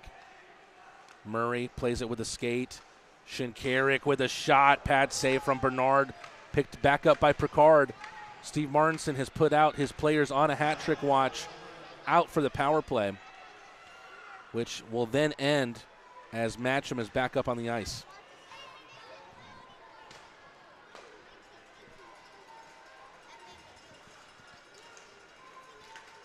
Kleber able to keep it away from Smith. Elias Thompson around the inboards. Rio Namiki. Perhaps what he's best at is playing it out from his own zone. He does so here. Beautiful banker pass, almost falls for Chirac, but instead it's past him. Murray with a poke in there on Thompson. Turnaround effort followed up right out in front from McGuire. McGuire coming into tonight with no goals on the year, already has one and is trying to sniff out another.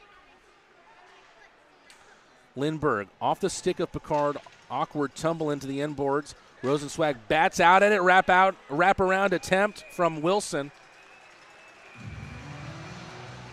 And another stop from Rosenzweig. That is save number 32 for him on the night.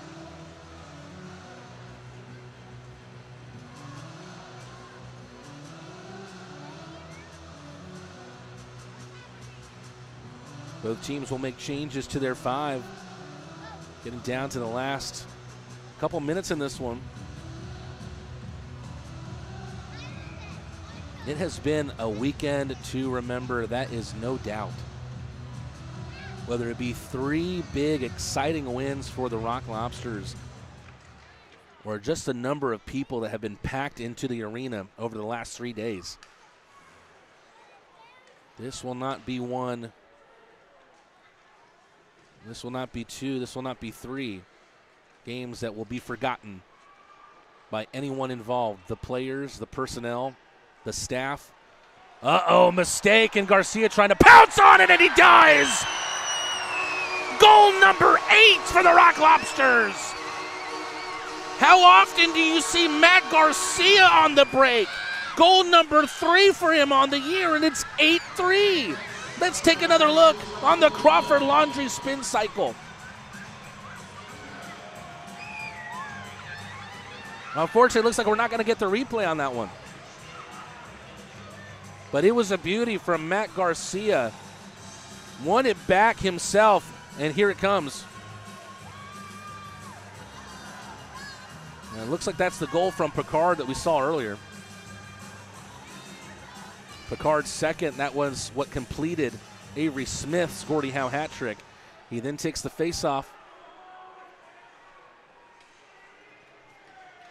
Beautiful goal from Matt Garcia on the breakaway. And then Picard looking for the hat trick. That puck gets lost into the netting. Assist from Adam Ojia on the Garcia goal. And Greco as well. So 3 defensemen combined for that goal.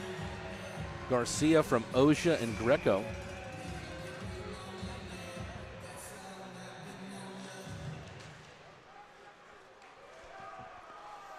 Both Murray and Picard can't stop it. Both of them looking for hat tricks in this game. One back by Picard. He almost collides with Murray. An opening for Katola, centered for Larwood. Backhand centering pass through the legs of Rosenzweig, loose into the crease. Murray ahead for Stafora. To the right for Smith. Toenail save from Bernard on the centering attempt from Smith. Big hit from Larwood on Picard.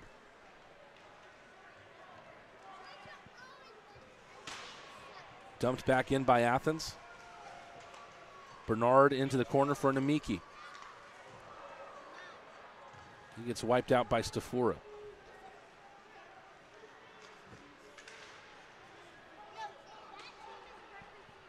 Rosenzweig playing with fire a little bit, but gets it over to Glukaryov. Spills out to Papapetros.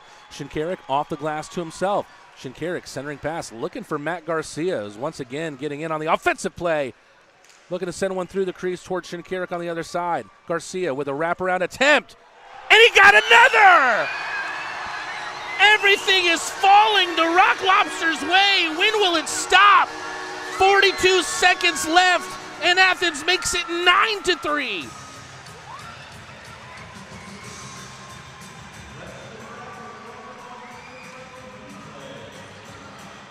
Baton Rouge will get sent home reeling as Matt Garcia has his second of the game. Puts it off the skate of Namiki, who spent his time earlier on taunting the Rock Lobster faithful after his fight with Garcia, and then Garcia goes and puts one off his skate.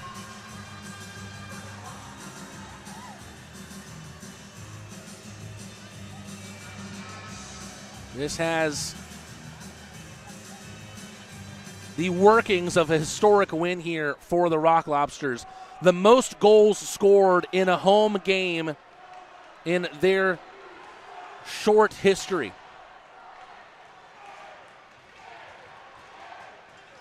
Larwood trying to make anything happen for the Zydeco at this point. Out of the zone from the Rock Lobsters.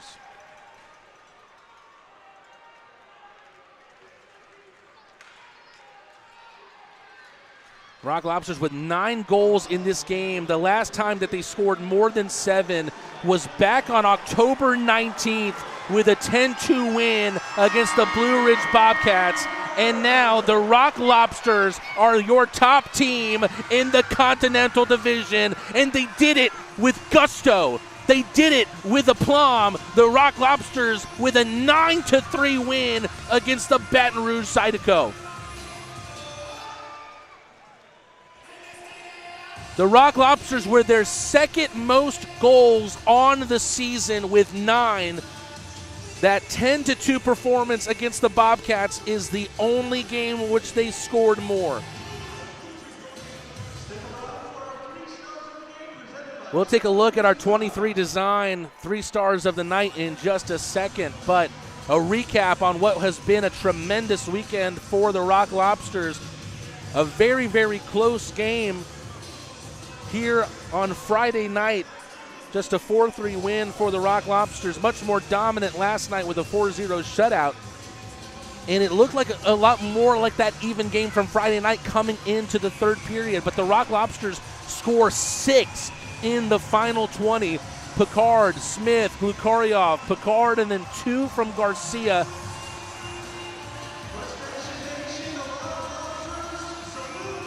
A performance highlighted by a Gordie Howe hat trick from Avery Smith. And that all came after his pinky was looking haggard after a fight with Elias Thompson. The Rock Lobsters will wave goodbye to the Baton Rouge Zydeco for now. There is a chance that they are a team that they will see in the postseason, especially if the Rock Lobsters can get that top spot in the Continental Division, which they are in right now.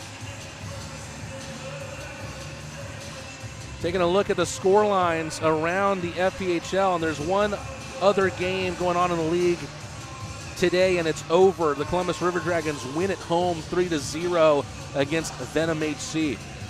Athens will end their season in Columbus with 2 games there in a couple weeks. Before that, though, it is the top team again in the Continental against the top team in the Empire. That one's going to be a fun one.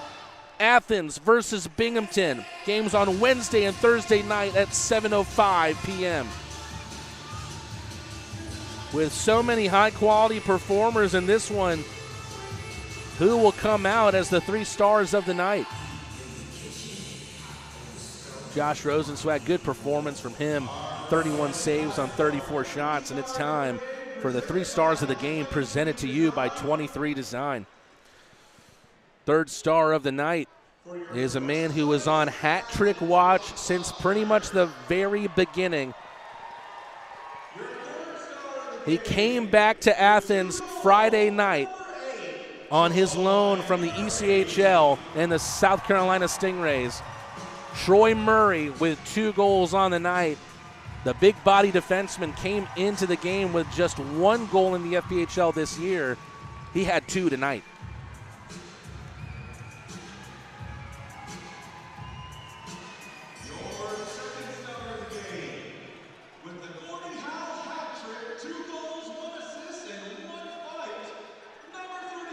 The Gordie Howe hat trick for Avery Smith. Or pardon me, for Matt Garcia. He had 1 as well, 2 goals and an assist in a fight. How about that? 2 Gordie Howe hat tricks on the night. Matt Garcia took out Namiki, that's right. The game winner, though, belonged to someone who was a healthy scratch last night, came back and made an impression on Sunday afternoon. Brandon Picard with 2 goals and an assist. Your 23 Design first star of the night. Brandon Picard going off to get interviewed, and that pretty much does it for a historic weekend here at Akins Ford Arena. The Rock Lobsters are able to secure what is their biggest victory here in the tank this season with 9 goals, their second highest goal tally on the season overall. The only one with more, that game back in October against the Blue Ridge Bobcats, in which they won 10-2. All of it came down to that high-scoring third period. The Rock Lobsters came into the third tied at 3 apiece. They come back and score 6 in the third period to go and take a big win against the Baton Rouge Zydeco, and they stay undefeated against the Zydes on a total record of 9-0 against Baton Rouge this season. You go ahead and pair that along with Monroe against Louisiana teams. The Rock Lobsters end their campaign 20-1 against Louisiana outfits.